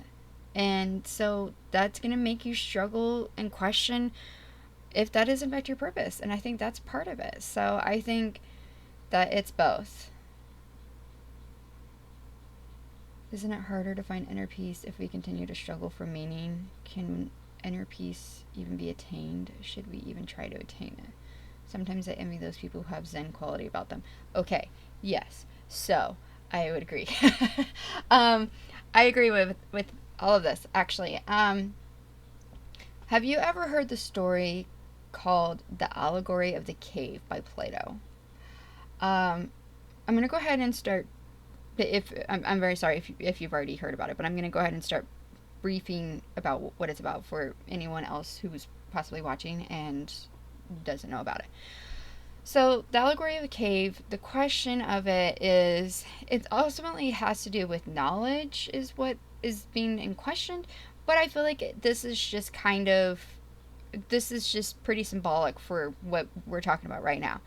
So, okay. So, the allegory of the cave is basically there's this cave where these people are chained up, and all they see is shadows. And it's shadows of people who are like, they're just people, they're just shadows of people, but they see shadows, so they look like monsters or whatever. And so they don't know what is actually going on. So it's this ignorance is bliss is the idea. One person breaks free, and they go out and they see the world. And when they very first walk out of the cave, they're blinded by the sun, because of course they've been in this cave, and they realize what the shadows actually are, that they're not these creatures, they're just these people. And so they find out all the truth behind all of this. And then of course it leads to more questioning, and it leads to pain. And so it's the whole idea of ignorance is bliss and knowledge is suffering. But is it better to be, which one is better? Is it better to be ignorant and be blissful, or is it better to be knowledgeable and be suffering? And that is a really tough question, and I think that kind of plays into what we're talking about of, is because people who have that Zen quality, there's a lot of things they sacrifice. There's a lot of things that they stay away from in their life to obtain that Zen quality. And the other thing is, I mean, the you never know. I mean, you know what people will put out and what people will say, but you don't actually know for sure how it's going on in someone's head. How, or is those people who have those Zen quality about them, are they actually completely at peace? And honestly, no, I don't think it's possible. I really don't think it's honestly truly possible to have inner peace. I mean, I think there's certain structures of life that can bring us peace as much as possible. But then again, it comes down to that kind of allegory of the cave, of to have to be able to have peace of certain. I feel like it's just peace of certain parts of life. So I don't think, I mean, if you want this great big beautiful mess of, it's actually kind of there, something that I can think of, the Barbie movie is actually pretty representation of this. Is, you know, I know this sounds ridiculous to talk about the Barbie movie, but basically, I don't know if you've seen it, and I don't want to spoil it for anybody who hasn't, but ultimately it comes down to that, Barbie has a structure. So, she's Barbie. She's got this perfect everything. She's got this structure. She's got every day's the same. So I feel like, yeah, they do. They have to sacrifice certain things. The uniqueness of a mindset of every individual. Exactly. That's just it. So people like Zen people, they sacrifice certain things. A lot of them will sacrifice relationships. That's something that is often sacrificed with people who follow like Zen, Zen. So then you're talking about, while they may not be struggling with the difficulties of a relationship, do they struggle with the idea of what would that be like to have a relationship? Do they struggle with, you know, do they ever struggle with the things that they give up if their way of life is worth it? I'm sure, I don't know anybody who doesn't question. I mean, maybe there is. I don't know. I can't speak for every single person on the earth, obviously, but there's an ad break, and I didn't catch it in time. But yeah, I think this is a very incredible, very interesting question, and I don't want avocado fluffy to miss out on any information. So let me have a drink of water while we wait for the next minute.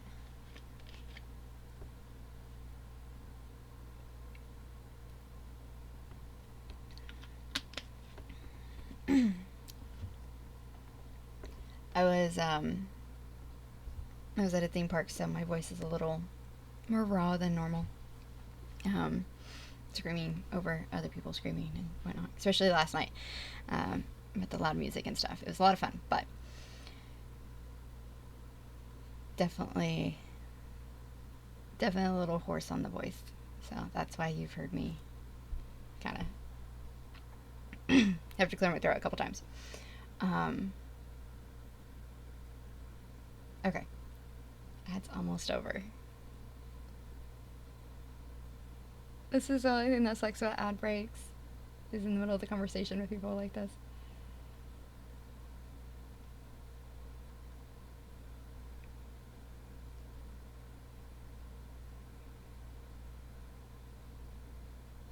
Okay, the ad should be over now. But yes, obviously I can't speak for every single person. I can't speak for every individual. But I feel like it's kind of that whole the grass is greener on the other side type of thing of, yeah, there's, that whole Zen life. Okay, Alan Watts is a Zen practitioner and has talked about some interesting things. Like when he talked about death, and we shouldn't be so worried because it's a state of consciousness. We shouldn't be aware of things like that. I mean, actually, yeah, you're right. That is very interesting. And, you know, I feel like the thoughts of death thing is a very interesting subject. Um, because, I mean, I'll have to say, there's times that my standpoint of death is, it happens, it's going to happen one day, and so I'm going to live life to its fullest, and when my time comes, my time comes. But then there's other times that I get really scared. And honestly, what scares me most is the death of people I love more than my own. But death is a really, really big thing. And I'm sure you can train yourself to not think about it. And okay, yeah, he's got a good point of it's a state of consciousness. We don't know what happens after death. We don't know, you know, We don't know what happens. There's a lot of things that you know, we don't have that answer. So of course that's one of the things that makes death such a topic of something that makes us so concerned about it. Okay, so death is another way on existential. Yes, you're right. Even if we're religious or not, it's an uncertain thing. Yes, that's yes. I was actually you read my mind. That was actually what I was just about to talk about is death being. Yes, the topic has changed. Death being, that's one of the things that I feel like makes it such a topic that is so heavy is because it is so uncertain, because we don't know, we don't have the answers, and there is no way to get the answers, at least not of any and I don't think we're supposed to, honestly, like I said, I don't think we're supposed to have the answer. So something, this is actually psychological facts here. We don't like change because we don't like the unknown. So when you go based off of that, death is the unknown. We don't like the unknown. And the matter of death, too. That scares me more sometimes than the actual process of what happens after that. Yeah. Yeah, it scares me sometimes. The manner of our death, too, scares you more than the actual process of what happens after death. Yeah, absolutely. Absolutely, because you don't know how. You don't know how, you don't know when, you don't know where. And the reality of it is there's definitely some more unfortunate ways to go. I feel like all we can do is hope that we have a peaceful passing. But then I guess the question is, because we don't know so much about it, in that last moment, do we have peace? I mean, yeah, these are some pretty big subjects. This is some very philosophical subjects too. Because there really aren't any answers. And you're right, it is definitely part of like dying painfully, or if we develop something like dementia, yeah, the alters our memories and who we are as a person. That's something that I get scared of too. I'm not gonna lie. I worry about things like this too. Dementia is something that I very much fear. And what I can say about that, okay, actually, real quick side note about dementia. Something you can do to help prevent that is to make sure you keep your brain active. So, like, a lot of times, the reason why it happens with elderly typically is somebody retires, and so they're not actively working their brain as much, because most time when people retire, they just kind of, sit there a lot of times, and so they don't work their brain as actively, and so then it decays the synapses, and that's what causes that's what ends up leading to dementia. So one of the things you can do to help prevent dementia, I know this isn't like the answer to your question, but just something you can do to help with prevention of dementia is to continue to make sure you work your brain. So it can be something very small, like a crossword puzzle, or you read the newspaper, or so just make sure that when you retire, that you don't just that sure you can sit on your porch and watch the birds fly by most of your day, but at least spend part of your day reading a novel, or doing something that's going to make your brain active, that's gonna work your brain. That is the key. That is something that's key to helping the prevention of dementia. So there's a little side note for there. I would absolutely agree with that. There really should be. Personally, I think there should be a lot of things that the government should do when it comes to care homes differently. But yes, I would agree. It needs to be, even if it's, because I know, like, certain patients, obviously they have limitations where maybe maybe they're not able to do certain things, but there's other ways. Like, I mean, even if it's just you read, if somebody's not able to read or they're not able to move much or whatever, maybe you read to them, because then they're gonna, just the process of them hearing and like thinking about the story and stuff, especially if you try to get them to, even if they don't respond, if you just kind of bring up subjects, that doesn't mean it's not getting the brain to work and stuff.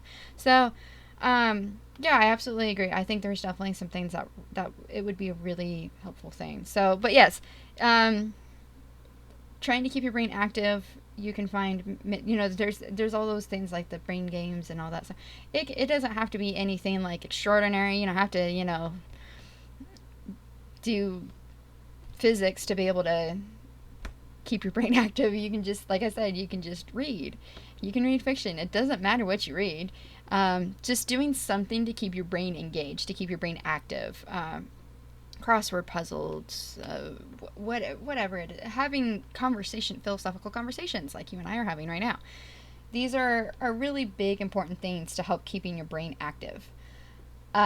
So that's definitely what I highly recommend for that.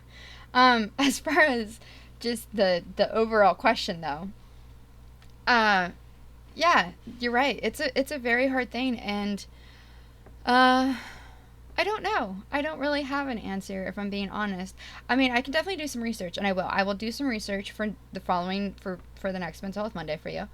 But I honestly, I don't really know. I don't really know how to solve the issue.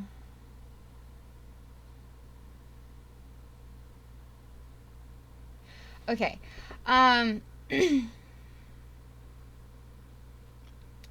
Mets, I really respect what you're saying, but if avocado is enjoying, is feels that we're having a conversation, is enjoying the interaction, I know you feel that this is a monologue, but Avocado Fluffy has simply asked some questions, stated some points, and asked my point of view on it, and I'm responding, which is actually a conversation. That is a conversation. It may not be the conversation in your most ideal aspect, and I'm sorry for that. If you would like to have a conversation in a different form, like I said, there is my Discord that we could actually have a vocal exchange, and I would be fine to arrange that at a different time. However, I do ask that you please do not make my other followers, well, the other people who are. Thank you, Avocado Fluffy. Yes, we're having a conversation, and you are more than welcome to jump in. I'm sorry that you feel that this is a monologue, but Avocado feels that this is a conversation, and what matters is what matters, and that's what matters, is that Avocado is satisfied with the interaction that's going on. I'm sorry if you are not satisfied with this interaction. If you would like to find a better form of an interaction that would satisfy your needs better, we can arrange that. However, I do ask that you please not be uncourteous and try to be dismissive of other people's interactions. So, I do ask that. I very much appreciated the earlier stuff that you brought up, and you brought up some very good points, and the whole playing the devil's advocate thing was really great. Oh shit.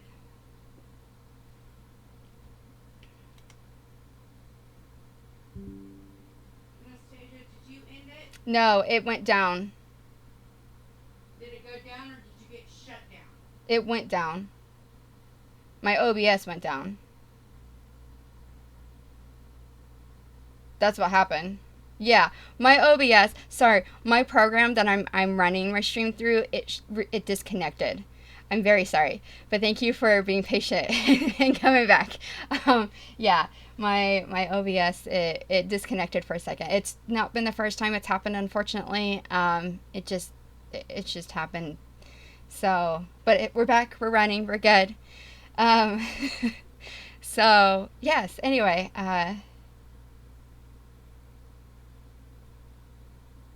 sorry.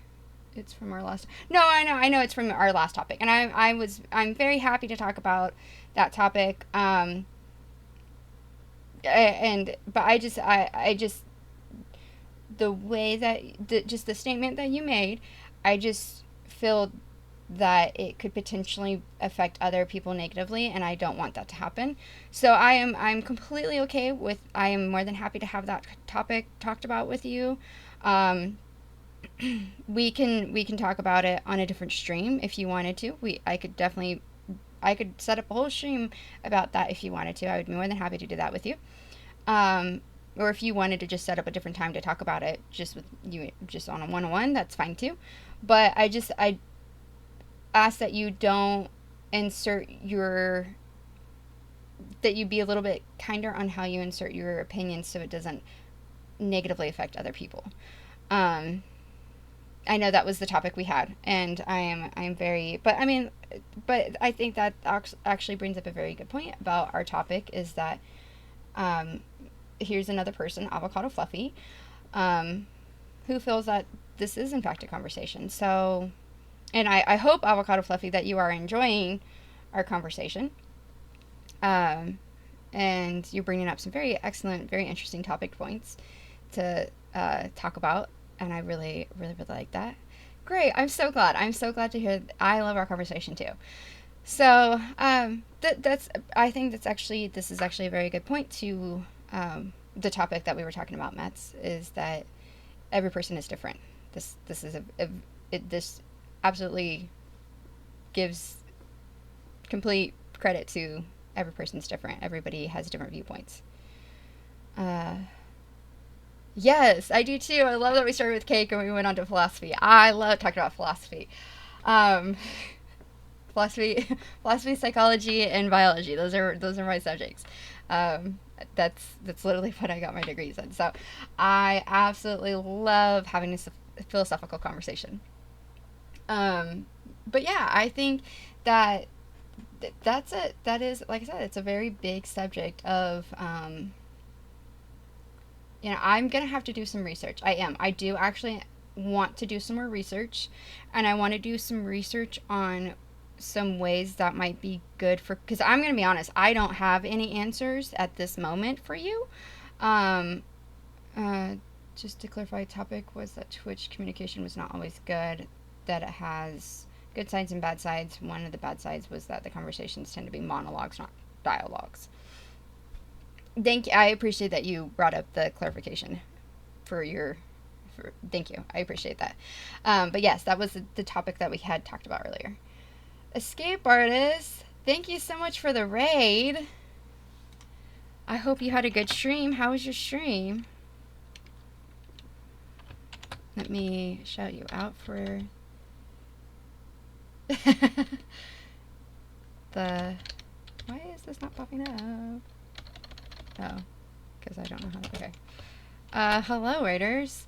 I am currently talking. I'm currently doing my Mental Health Monday. Uh, where we talk about different subjects of mental health. Oh, thank you guys so much for the follow. Let me follow you guys back. Okay. Neck. 2001 and choreograph. Followed you both back. Thank you guys for the follow. Yeah, thank you guys for the follow. Thank you guys for joining in. But yes, we are currently having Mental Health Monday. I'm actually going to be doing my gaming stream later on today. I'm going to either be playing Dead by Daylight, Speedstorm, or Dreamlight. I haven't decided yet. I was leaning towards Dead by Daylight just because there's an event that's ending soon and I really need to get on top of it. But right now I was doing the Mental Health Monday. It's not something I've done in a few weeks because I haven't been able to. But every Monday I talk about different subjects of mental health, and then, when I'm always welcome. I'm always open to people who want to bring up different subjects of mental health that want to be talked about. Um, there's actually been two different subjects. I started off talking about New Year's resolutions and stuff, and some possible good approaches to trying to stick to your New Year's resolutions. And that's trying to break it down slowly, and checking in with yourself every month to see how you're doing with your goal. Uh, Mets and I were talking about the good and bad sides of Twitch and mental health, and Avocado Fluffy has been talking about the existential crisis, and we've been talking about trying to the whole different fears and stuff that go with that, and possible different ways to try to work through it. And I was asking my different thoughts on it and everything. So that's what we've talked about today during Mental Health Monday. There's lots of other different topics, but basically, yes, Mental Health Monday is just about talking about any kind of subject that has anything to do with mental health, that has any kind of impact on mental health. And I do it because I have my own struggles with mental health. I have bipolar depression and anxiety. I do have it under control, but I do understand what it's like. And votes for what she should stream. Oh yeah, for my gaming stream. I would love votes for gaming stream. That would be great. And then yeah, I have a degree in psychology that I'm not a licensed therapist, but I do have scientific background and knowledge of different mental health categories. So what I was actually talking about to Avocado Fluffy was that I don't actually have very many answers on official answers on the thanks for repping psychology community on Twitch as always. Thank you. Yeah. That's right. You are another fellow psychologist. I remember. Yes. Thank you so much, and thank you for also being another person out there. I feel like there definitely needs to be more of us on Twitch. I think it's important. Mental health is definitely something that is very important and needs to talk about more. And I feel like we're slowly been making strides, because just the word mental health, 10 years ago was quite the controversy just to say, but we're definitely made some bigger strides about mental health, but I still feel like it's something that's too taboo. Yes, exactly. There's, because I feel like it's certain aspects of mental health are a little bit more commonly talked about and accepted. Like anxiety is a little bit more commonly, but I don't feel like it's properly talked about. I don't feel like people really talk about anxiety to its fullest. People just know anxiety's out there and it's a problem, and people have an understanding of panic attacks and stuff, but I don't think I don't think all the details are out there as much as they should be. I think mental health will be always important. Yes, even in the future when we grapple with increasing advanced technology. I would agree with that completely. I absolutely agree. Mental health is anything with the brain is a very difficult thing for research, and it's a very interesting kind of science, because it's hard to research. It's a lot easier to research other areas, but the brain psychology is really a really much more gray area. Yeah, and it's still a young science that people are finally understanding. Absolutely. I think when virtual reality becomes more advanced and mainstream, we're going to see more people retreat completely into virtual lives. I would agree with that. It's something that I already kind of fear. I'm not gonna lie. I don't know. You're right. It is. It's something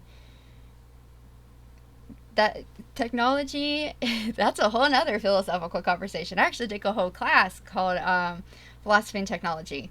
So that's also a really big thing is yeah, it's virtual when technology becomes the fuzzy line between when technology is helpful and hurtful. That is definitely a big question. But yes, I agree. I do feel that psychology is a little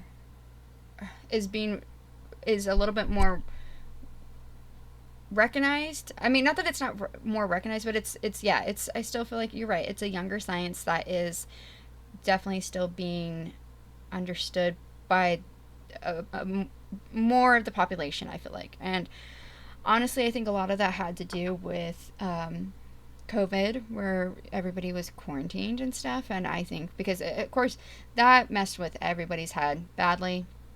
And so it was talked about a lot more about depression and anxiety and stuff because people were having a lot, people who'd never dealt with those kinds of feelings were experiencing those feelings due to the pandemic, and it was very reasonably so.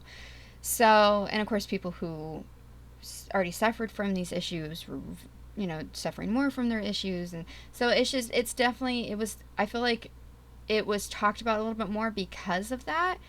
I feel like that it was a very unfortunate way, but I feel like it did kind of help make a breakthrough in getting out more to the population about mental health. But I still feel that it is still very taboo. I feel like there's certain areas because it's okay. I can tell you something that I've noticed is that for me, I when I say something about having anxiety, people go, "Oh, anxiety, that, I understand about anxiety. That sucks."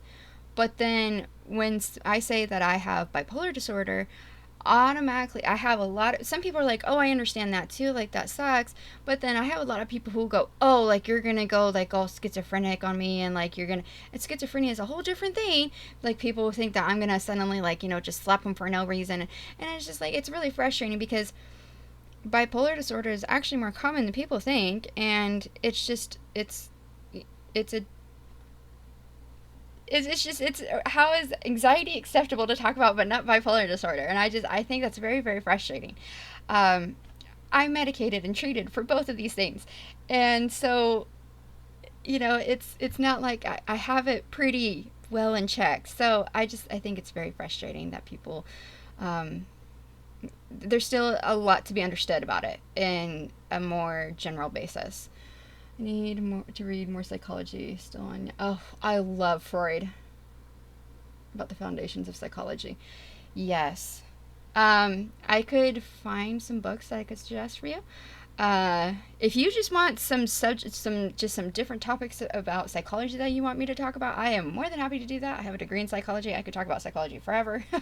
But I love Freud. I love Freud. Freud definitely still to this day has some of the best material on dream analysis that is actually still recognized by psychology today. But yes, Freud, I love Freud. Love Freud. I think mental health is getting worse very quickly because the internet social platforms isolate the people more than help them communicate. Distractions get our attention more than the other people. Attention span is getting shorter and shorter, and having real life communications start to feel boring just because you don't feel like you get likes and followers. That's an absolutely great point. You're right. You are absolutely right. I feel like social platforms are a very difficult situation, internet and social platforms. They're both a blessing and a curse, I personally think, because it's gotta go get some food, leave you on lurk, always, and things. Oh, thank you so much. And thank you so much for the raid. Definitely enjoy your food, and I hope you had a great stream. And yeah, thank you. Thank you so much. Thank you again. Thank you again for the raid. So definitely enjoy your food, and thanks for stopping by. Dream analysis, love that topic. Yes. Yes, Jan wrote on that as well. Yes. Both, yeah, that's a very, very, very interesting topic as well. But yes, Metz, that is a very good point of that. It is a great way for both. I feel like social platforms are also really great because they are a way to be able to reach more people because, like, okay, Avocado, for example, if it wasn't for social platforms, we wouldn't be able to be having a conversation because I live in the US and Avocado lives in the UK. So the likelihood of us like running into each other on the street is not very likely.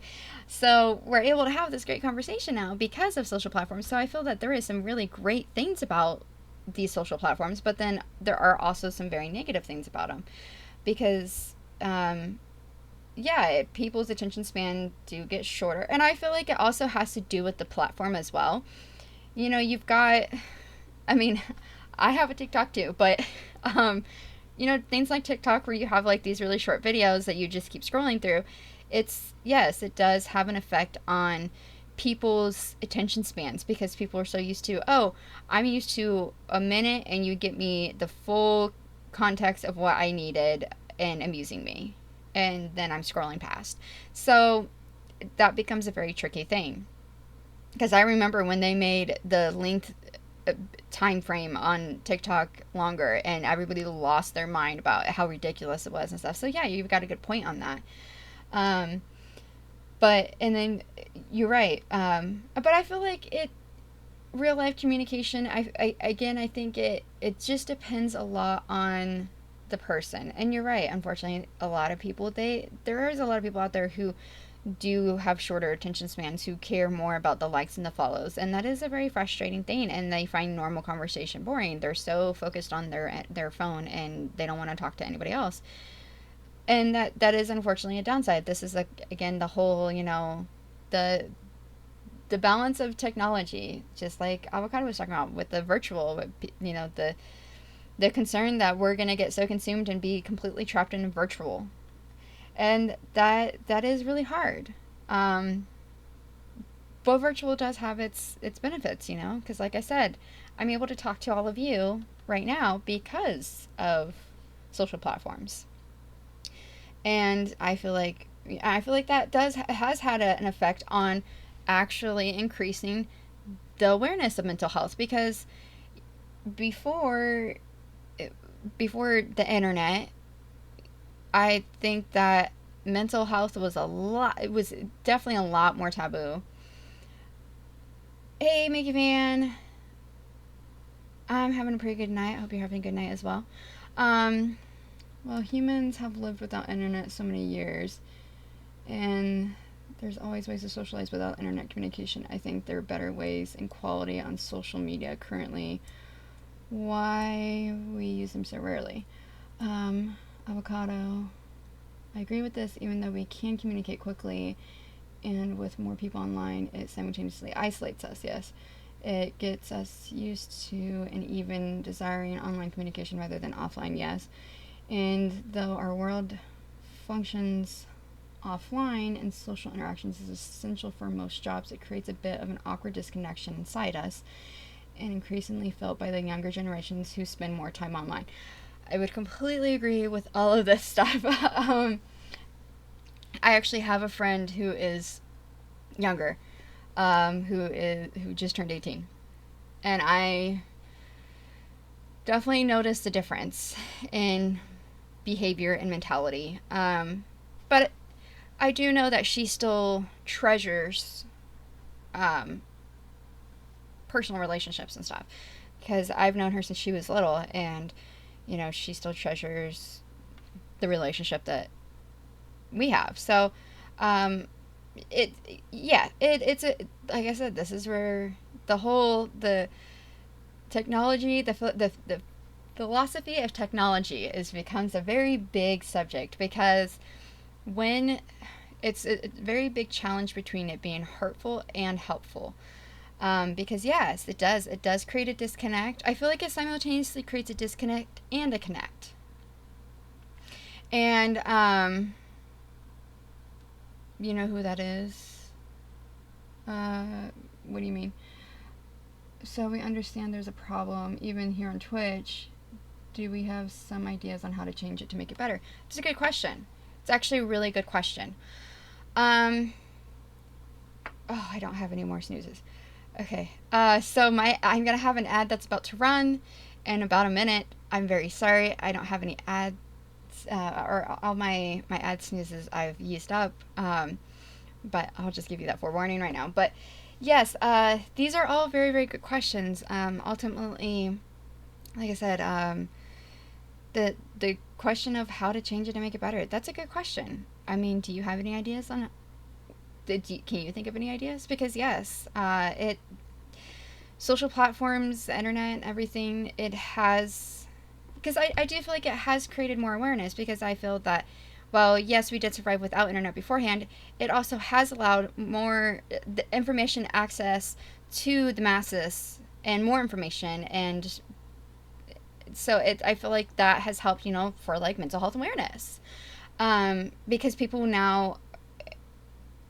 have to go look through a book. And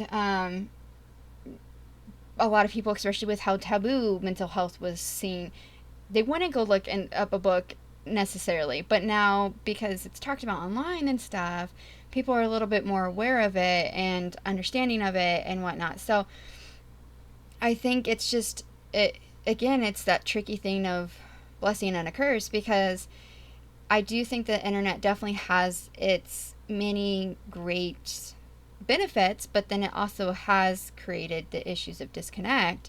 And I mean, I think also a big thing about it, and of course, for a good, year, we were forced to use that as a way of connection, and that is something that I think is in fact a benefit, is that, like when we went through the pandemic, we did have a source of being able to still connect with each other through the internet, through social platforms, because we weren't able to see each other because it wasn't safe. So, you know, in this instance, that's when social media and internet and stuff has been really helpful, because we have been able to keep that connection even when we had to physically disconnect. But then it also does become a tricky thing of people do prefer to keep it that way. And so trying to change that is a really tricky thing. And yeah, that is on any platform. I feel like I like Twitch a little bit better, because I feel like it does have a little bit more of um a little bit more of an exchange, more of a chance for an exchange. But it depends on the channel too. Make real life more attractive to live in than the online world. Yeah. Starts with the government choosing a better political party to implement these changes. This is ever more important as online world is increasingly alluring and will explode when virtual reality becomes advanced enough. It's a very good point. Um, Unfortunately, yeah. Uh, that I guess that's probably something is. Oh wait until the ad is over. Okay, ad is it should be over now. That's actually a very very good point, because we do I feel like we do focus so much on making virtual reality and the internet much more appealing than real life, and I think that's a very very good point. And I think that's something that we, instead of trying to focus so much on just continuing, I think developing technology is still an important subject. And I think it's still, because developing technology, having advances in technology is been life changing from the aspect, it's literally saved lives. I mean, like in the medical field, having new, more advanced technology has been able to save more lives and be able to help lives. So it does have its importance for certain, but it also, I agree, I think that we do focus too much sometimes on technology, on virtual reality. I mean, if you think about a commercial, like when you see commercials, how many commercials do you see for phones all the time? And how it can do this, and this. And so, and like, yeah, the whole, like, people talking about the whole virtual realities that are becoming more and more a big thing.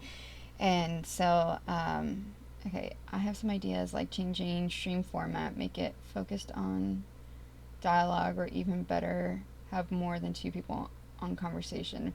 Reason is that there's literally very rarely seen in TV or in YouTube or even in Twitch to see communication where are more evenly managed focus. Yeah. Now Twitch does do a thing where you can actually have like a guest, but it's still, I get what you're saying, it's still different. The choice will eventually come. Why do a job I don't want to do and live in conditions I don't want to live in when I can just go online and do anything I want and live a comfortable life. Yeah. Can you explain your ideas? Yeah, that's actually, I would actually, that's a good question. Can you explain your ideas about, a little bit more about Twitch? On how to make it a little bit more. I mean, the other thing too is I think something that's so big about Twitch, on the format of Twitch, is it depends on the streamer, and there's nothing you can do to change the streamer's mind. Everybody has their own ideas for a stream and how they want to run their stream. So I think going online and doing what you want is idealistic. You do what you think you like, but what is good for you, but not what is good for you. Yeah. Yeah, that's a good point. I think too is that something that I think should be a little bit more public knowledge too is that online jobs aren't always the easiest. Sometimes they're harder. Maybe that's something we need to try to do, is for the younger generation, is have a way to be able to set up to where they basically have to, I don't know exactly how you would do it, but basically they would have to be able to have a career, like run for like a week or something, run a career online completely versus run a career in person. Having, doing something to where they are on a job site versus, even if it's just for a day, being on a job site versus being completely online, because it's not as easy as people think. I can tell you, when I tell people I'm a streamer, people go, "Oh, you're so lucky. You get paid to play video games. That must be so easy." Actually, it's not. Being a streamer is not easy. People have this big misconception that it is. It's not, because you have to be able to keep up with your, if for example, if you're gaming, you have to be able to be relatively good at your game, be entertaining, keep up with your game, keep up with your chat.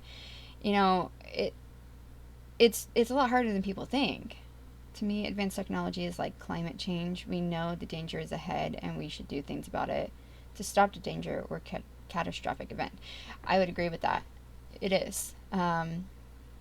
I feel like we sit here and we often talk about how the dangers of technology, but then we don't do anything about it. I would agree. I think something that we should, and I really honestly have no idea how to go about this, but I think something that should be done is to, try to try to put the new generation more outside of technology. Because, like, kindergartners have MacBooks and stuff now, or, iPads and stuff. Like, that's what they use. When I went to kindergarten, I had a pen and paper.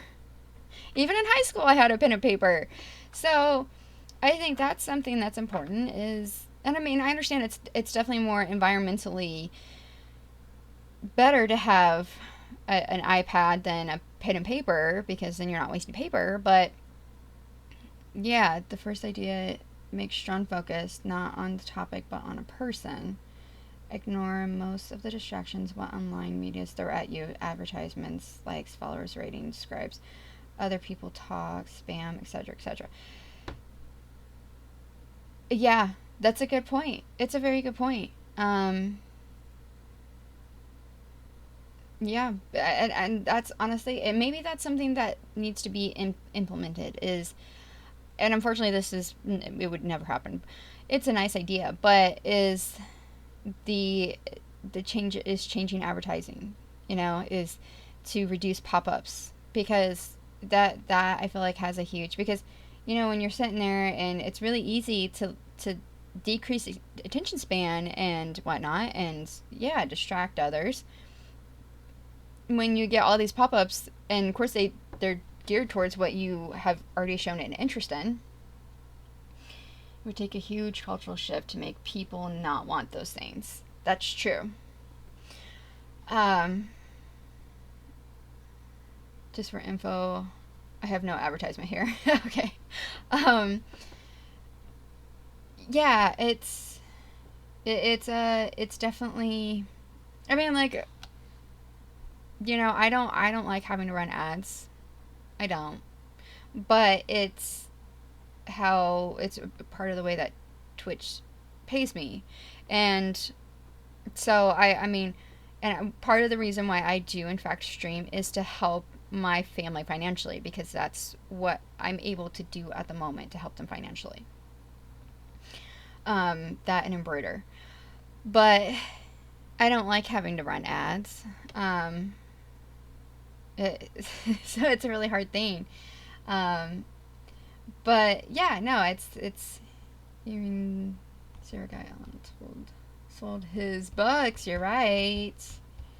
It's not like he put them out there for free. You're right. You're absolutely right. That's true.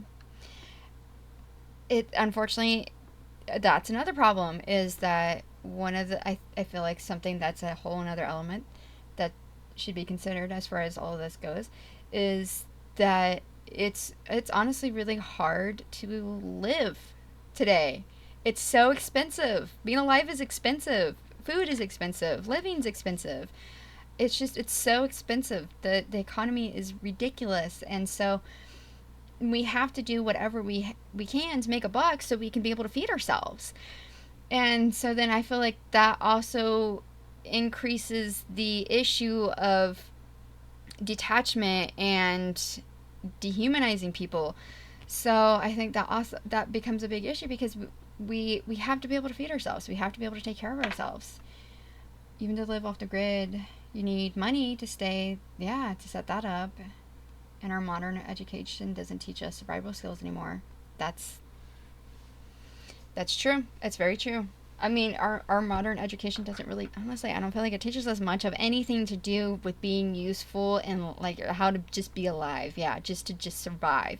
You don't know how to, they don't teach you how to, help keep your bank account in check and all that. They don't teach you, I don't feel like, really helpful life skills. And, I think that's something that might be helpful is why don't we, because I know they used to do home ec and they did away with that. I personally would have liked to be able to learn how to do some basic sewing and cooking and stuff when I was in school, in public school, instead of some math that I'm never going to use again.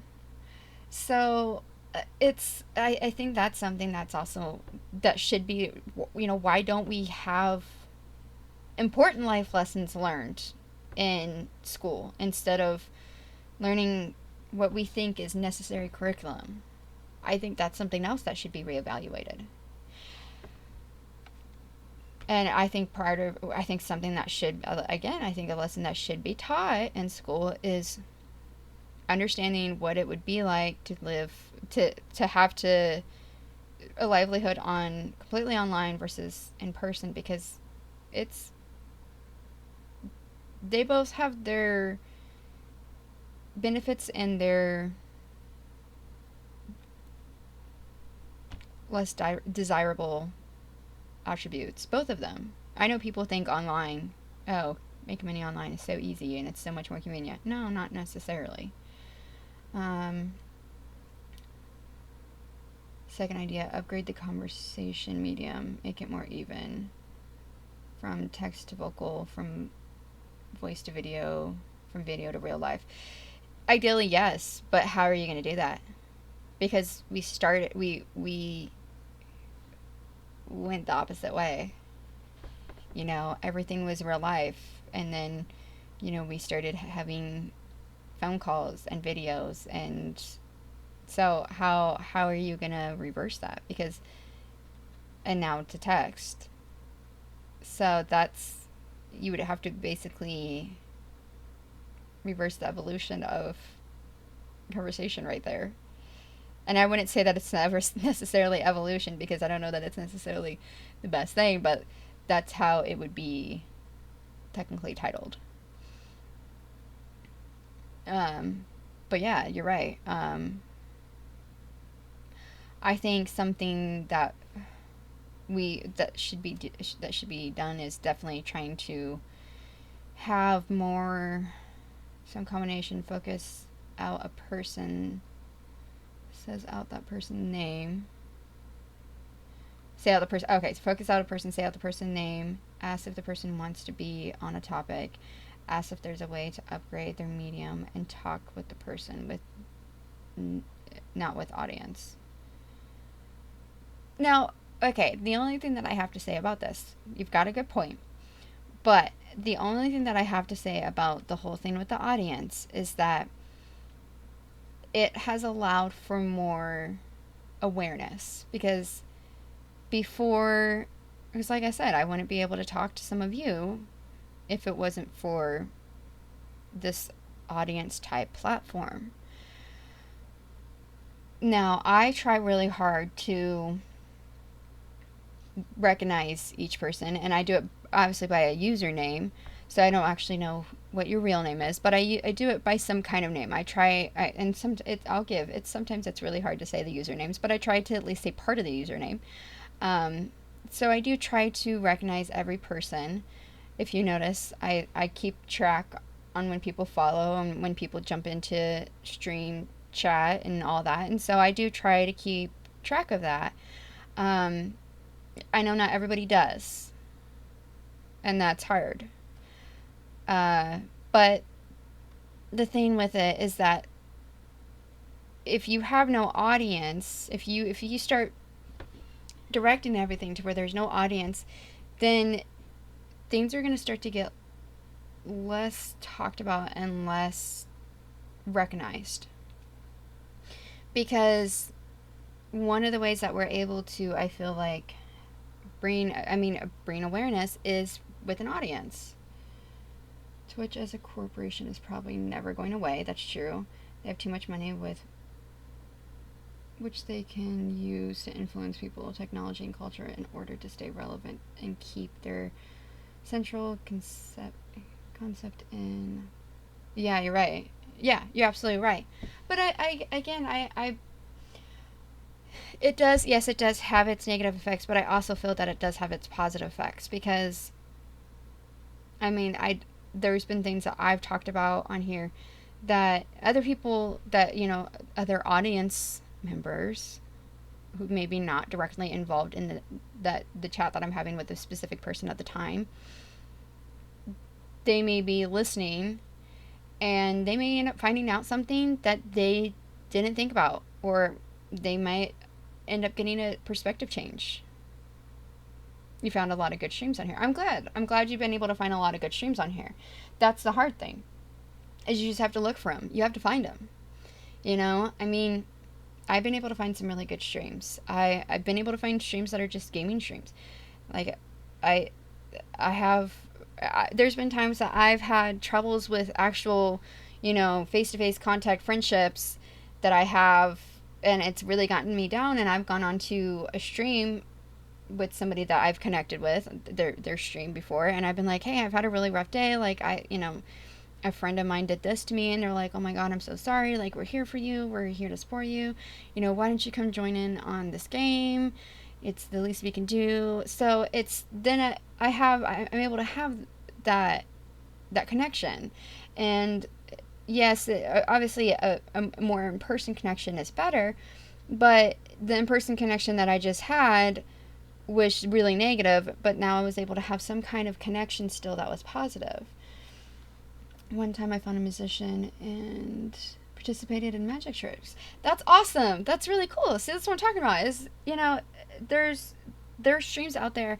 I feel like that's probably something that should be encouraged. That's something maybe Twitch could do differently, is try to encourage more participation with audience, because they encourage you getting followers, they encourage you getting subscribers, but there's fun streams like those, but also ones for deeper conversation like this one. Oh, thank you. I understand there's a big incentive to grow audience money. Yes, unfortunately. But on the other hand, big audience makes very hard to make good, even, and focused conversation. Example, take any stream with 10k watchers. There's no conversation between them. It's just spam filtering at best. You're right. You're right. You're absolutely right. And I personally, I tend to stick to smaller channels. And that's just it. Is unfortunately that's what it kind of comes down to. Is you've got to be able to kind of focus. You have to figure out what it is that you're looking for on the platform, and try to focus on what channel is going to work best for you, and trying to figure out how to do it for everybody else, trying to get everybody else to join into that is really difficult. I mean, there's so many amazing small streams out there, and they get overlooked really easily because they're not, because everybody wants to watch someone that has got, yeah, 10,000 other people watching. That's just all, and it's such a jumbled mess. So it gets really difficult. But yeah, you've got excellent points. And I get what you're saying by the audience. But what I'm referring to with audience is like is just a matter of, I guess it's kind of like public speaking, like when somebody gives a speech about something and there's an audience, and so they're delivering information out to a range of people. Now, granted, the problem is that it eliminates some of the conversation type, but maybe what Twitch should do is encourage people to do some kind of stream where it's focused on like a just chat, because there's different categories. Like, this is just chatting, is to do some kind of incentive to encourage streamers to do just chatting, and have it to where they at least take so many questions, have them do whatever and have them take so many questions, even if it's just them talking about their games. And then, unfortunately, with like a bigger stream, you might have to figure out a way to you would have to do like the first 5 questions or something like that. Or, I mean, I'm not entirely sure how you would have to work all of it out, but I think that would be maybe encouraging streamers to do just chatting and to actually interact, actually have a conversation with their viewers would be a really good way to try to help change the platform for the better. Imagine you have 10,000 people watching. How would you organize a mass of people and still get done above mentioned deeper conversations?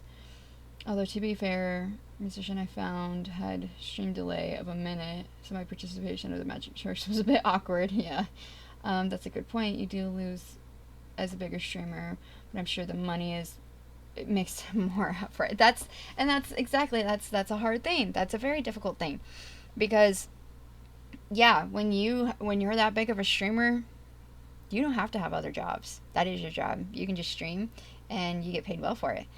I think conversation you lose is more worth than the money. Well, yeah, I would agree. There's different cost, because yes, you've got a good point. That's just it. Unfortunately, again, this is where I'm talking about with the whole, we should make the ability to live a little bit more feasible. Like, if our economy was a little less atrocious, then maybe this would be easier, because the problem is, for us to be able to survive, for you to be able to keep a roof over your head and keep food in your stomach, it's very, very expensive. It's very expensive. So, and I mean, that's what's hard, is that when it comes down to it, at the end of the day, you've got to do what you got to do to be able to put food on the table. And so, unfortunately, yeah, a lot of times people will sacrifice a good conversation to be able to put food on the table. It's the reality. And if we made better ways of, if we made it, if the economy was better, then maybe we would value other people and conversations, like deep conversations like that, more than money, because we wouldn't have to be struggling so hard to be able to get money to be able to live. This is the priority. What you focus. Do what money So, you want money or do you want influence people? If you focus on one, you lose the other. It's kind of true. Not gonna lie, it is. It's kind of true. Unfortunately, I mean, not entirely. It's not entirely true, but it. I feel like our society kind of has forced us into that. Is because the reality of it is, and I've noticed this. Um, I used to do. I can tell you, I used to do Mental Health Monday on here and on TikTok. I stopped doing it on TikTok. People are rude and mean, and it comes down to, you know, it's that very shallow, very, people people on TikTok are a lot more of that disconnected, dehumanizing, low attention span audience compared to here, as opposed to here where I've had a lot more people come on here and had longer meaningful conversations like we are having right now. This I can tell you the likelihood of a stream like this going on TikTok is slim. Very, very slim. I'm not saying that's impossible, but it's not very likely because it is that more negative kind of audience that you talk about, Mets. Something that has always stuck in my mind is when someone said that because of our attachment to our screens and how we carry our phones around with us, we're already like cyborgs. Always connected with technology. Yep. It's true. And I feel like, yeah, you're right. And you see that a lot with the younger generation. I mean, like, they can't bear the horror movie. The most terrifying horror movie ever is the thought of them not having phone. Not having Wi-Fi is the most terrifying thought in existence to them. I personally, like, okay, a lot of times, because I post on my Instagram stories and stuff like that, but like for example, I went to Universal for New Year's, and I took my pictures and stuff like that throughout the day and whatever, and I enjoyed the moment, and I checked my phone only when I needed to get reunited with my family and whatnot. Um, and I sent out my Happy New Year's at midnight to everybody, but then I still haven't responded to everybody yet because I wanted to focus on being in the moment. I wanted to focus on enjoying the moment. And I don't post all my stuff until after I'm already at home and, just sitting here and whatnot. So, I'm very big about trying to stay in the moment. And I feel like that's something we need to try to encourage more. And that's really hard to do. And I think it's completely acceptable to try to want to capture the moment, but I think the problem is we get so focused on needing to be able to post it immediately onto social media for everybody to see instead of why can't we wait until later on in the end of the day? Can we make a change right here, right now?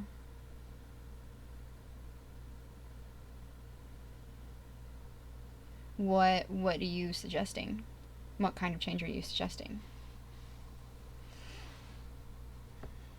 I mean, like I said, that's something I try to do. Is yes,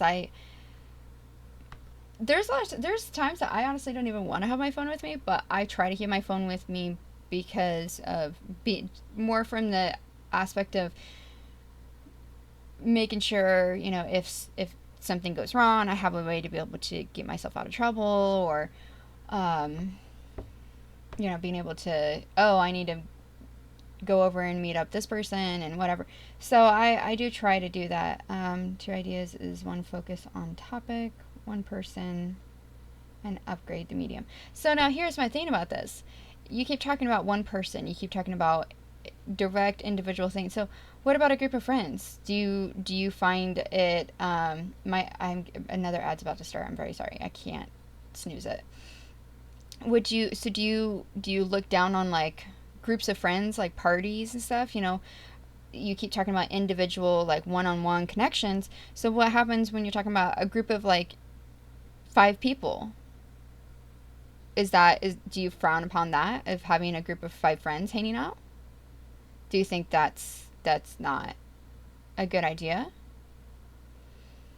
Might be too late for cultural shifts anymore. In the past, we had cultural change by past philosophical thinkers, yes, and scientific revolutions, yes, and new political ideologies. But I'm not sure it's possible now. Yeah, can a group of 5 people be on even the same medium? I think they can. Right, that's what I'm saying. But you keep talking about um, one person, one person, one person.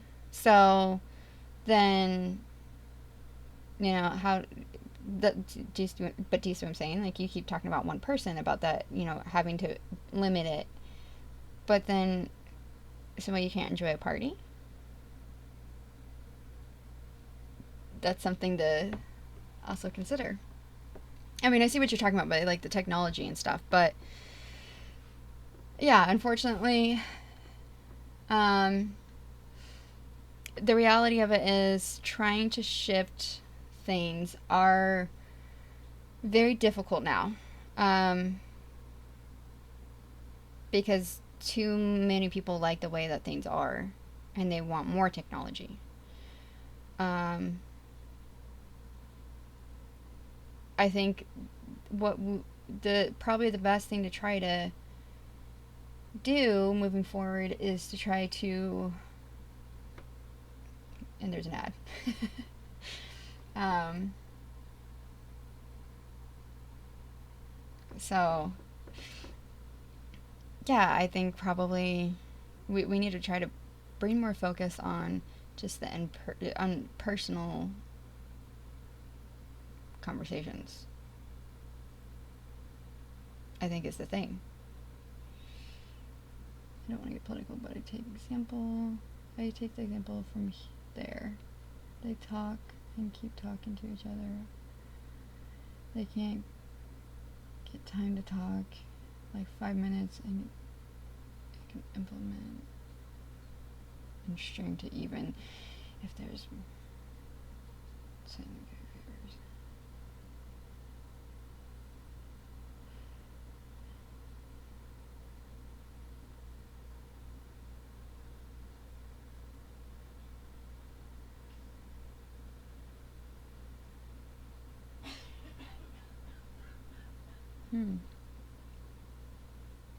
There's times that I see things and I realize I just, the psychology mind doesn't often stop thinking. Um,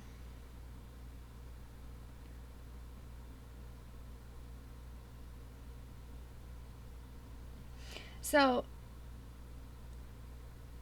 I have a question for you, Matt. Do you feel that you don't get heard very often?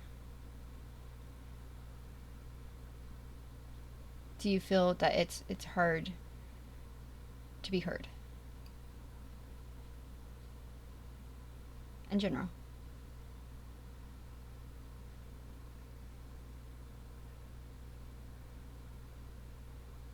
And I'll give you this society does make it hard. It's sharing on attention we kind of have here too. You ask specific what your thinks and means. Is that a bad thing? Sharing attention, we kind of have to do it here. Yeah. You ask specific what your thinks and needs. Thinks and means. Yeah. I mean, is that a bad thing? I mean, I see, like, I know what you're talking about. By the larger the group, the harder it is for everybody to be connected and heard, but it's not impossible. I mean, not hurt, heard. Heard.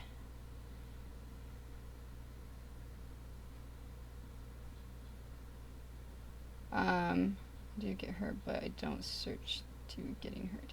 Now, yeah, what I mean is that just some of the things that heard, like listen, yeah, do you feel that you have troubles being heard? Do you feel you have trouble? Do you feel that you're not? Do you feel that people don't listen to you very often?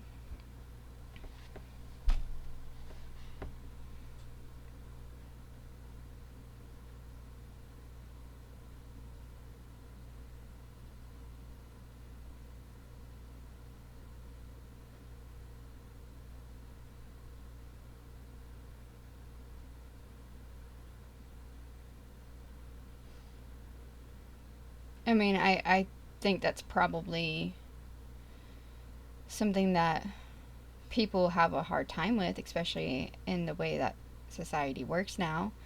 Because I mean, I've felt it where it feels like unless you have thousands of followers, nobody wants to listen to you.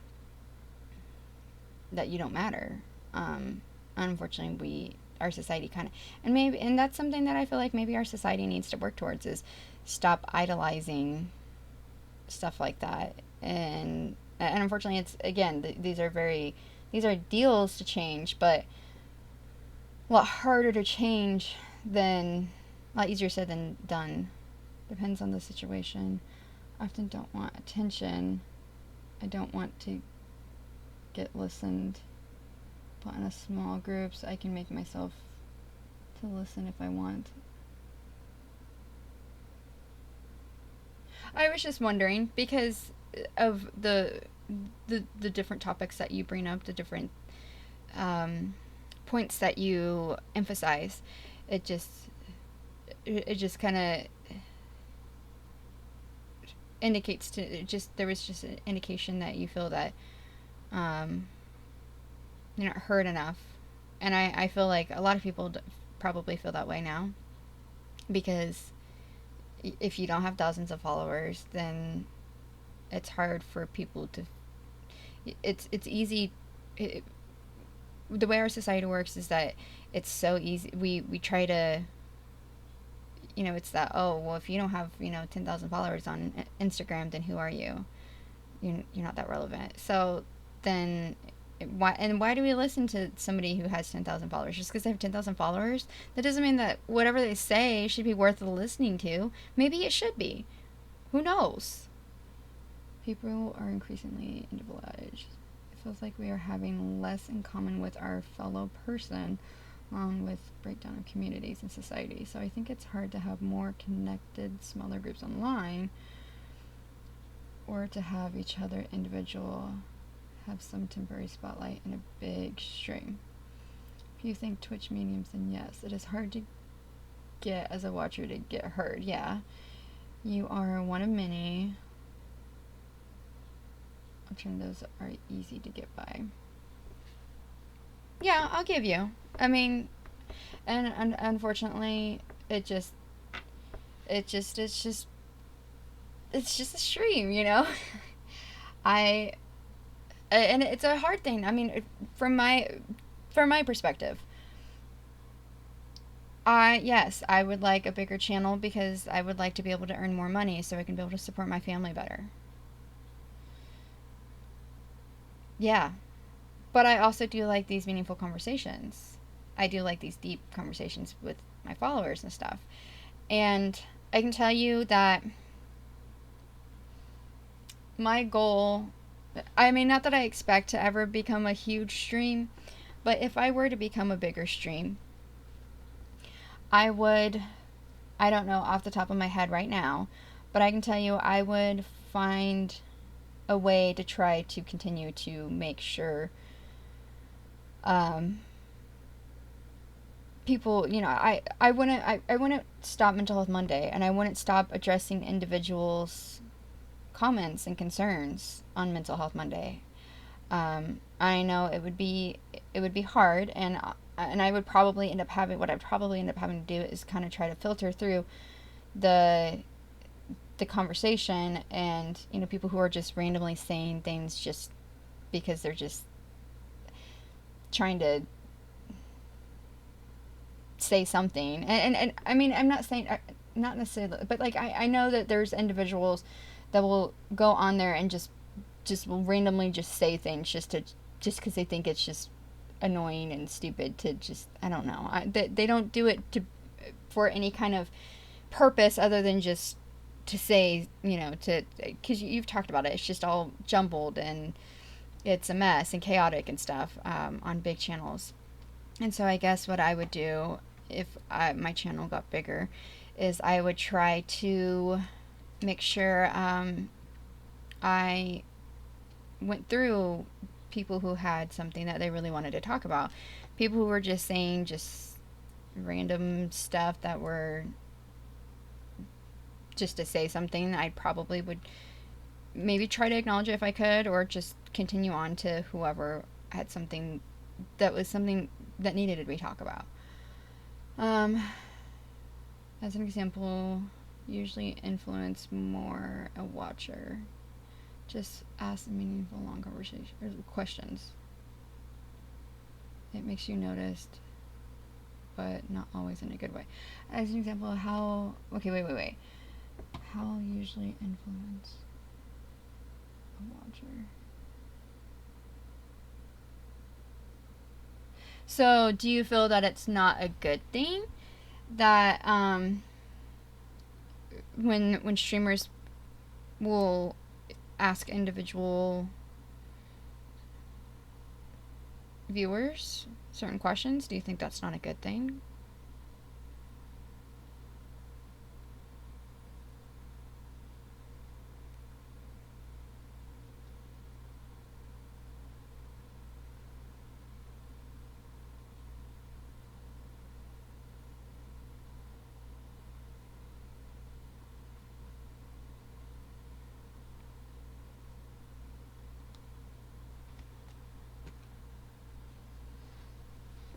Because I mean, that's... and this is where it becomes a very difficult thing, because every person is different.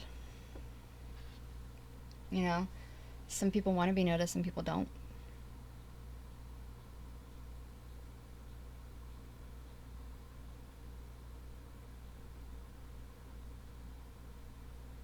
And I try to do that. I do try to do that. But I understand that as a big stream, it's a lot harder to do. I'm able to do that right now. I have a smaller channel, and I hope to continue to try to do that. And I do want my channel to grow, but I do hope to be able to continue to try to have...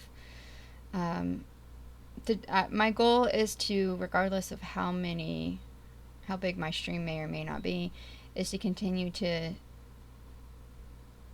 focus on individuals and make sure people who want to, especially because I don't ever want to stop Mental Health Monday. Mental Health Monday is something that's very, very important and dear to me. And yes, it's 2 o'clock in the morning for me, and I haven't eaten anything for dinner yet, and I'm very hungry. But I want... you guys have brought up some very good topics, and I want to make sure that you guys are... It's 10 a.m. You haven't slept yet? Oh man, you must be getting tired. Yeah, I haven't eaten dinner, and I'm not gonna lie, I'm getting really, really hungry. I'm starting to get a headache, so I might actually have to end this stream, and we can pick this up later, but I might have to end this stream. You said you were gonna eat and stayed another hour. I know, because you wanted to talk and I wanted to talk. So, that's what I'm saying is you guys are important. You really are. You know, for me, each of you are important, and what you have to say is important. And so, I do try my best to accommodate to everybody and make sure everybody's heard. And you had some really interesting things to talk about, and I got really into it. I loved all the talks. Me too. So, I think I'm gonna have to go ahead and end the stream for now. Now, I will say, like I said, I do Mental Health Monday every Monday, where we talk about different topics. And if there's a certain topic you want me to talk about, you can let me know.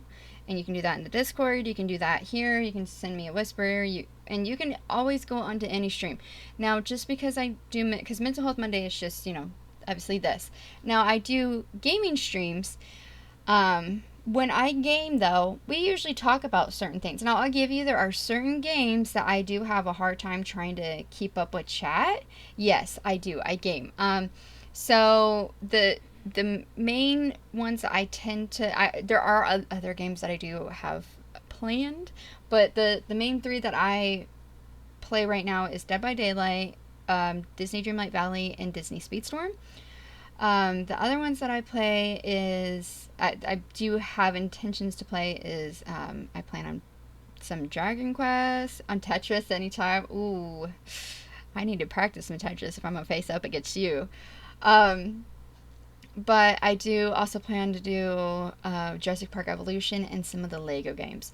So those are on slate for upcoming streams. I had taken a break from streaming for a while because I had to get my health back in order. I'm now doing a lot better, so hopefully my streams will be a lot more consistent. Um, but again, there must be limits. If you focus on one person and one topic too long, it's no good. Ideal attention span for a topic should be around 30 minutes to 2 hours. I think we manage that and quality rises. I would agree with that. I think that's a good point. Um, but yeah, so now you can come on to any stream and talk about anything anytime you want. Even if well, this is Mental Health Monday, and obviously we talk about mental health. Even on my game streams, I talk about all kinds of different stuff. I actually prefer it. I prefer when people come on and start talking to me about stuff because it makes I don't necessarily enjoy sitting there and just talking to. I feel kind of weird just narrating my gaming, I guess. I know some people do it, and that works, but for me, it's just kind of weird. So I like when people who come on and have conversations with me. It makes the stream go by so quickly. It makes the stream much more fun and much more enjoyable for me, and I feel like others too. So, like and I will if there is, uh, yeah, it is.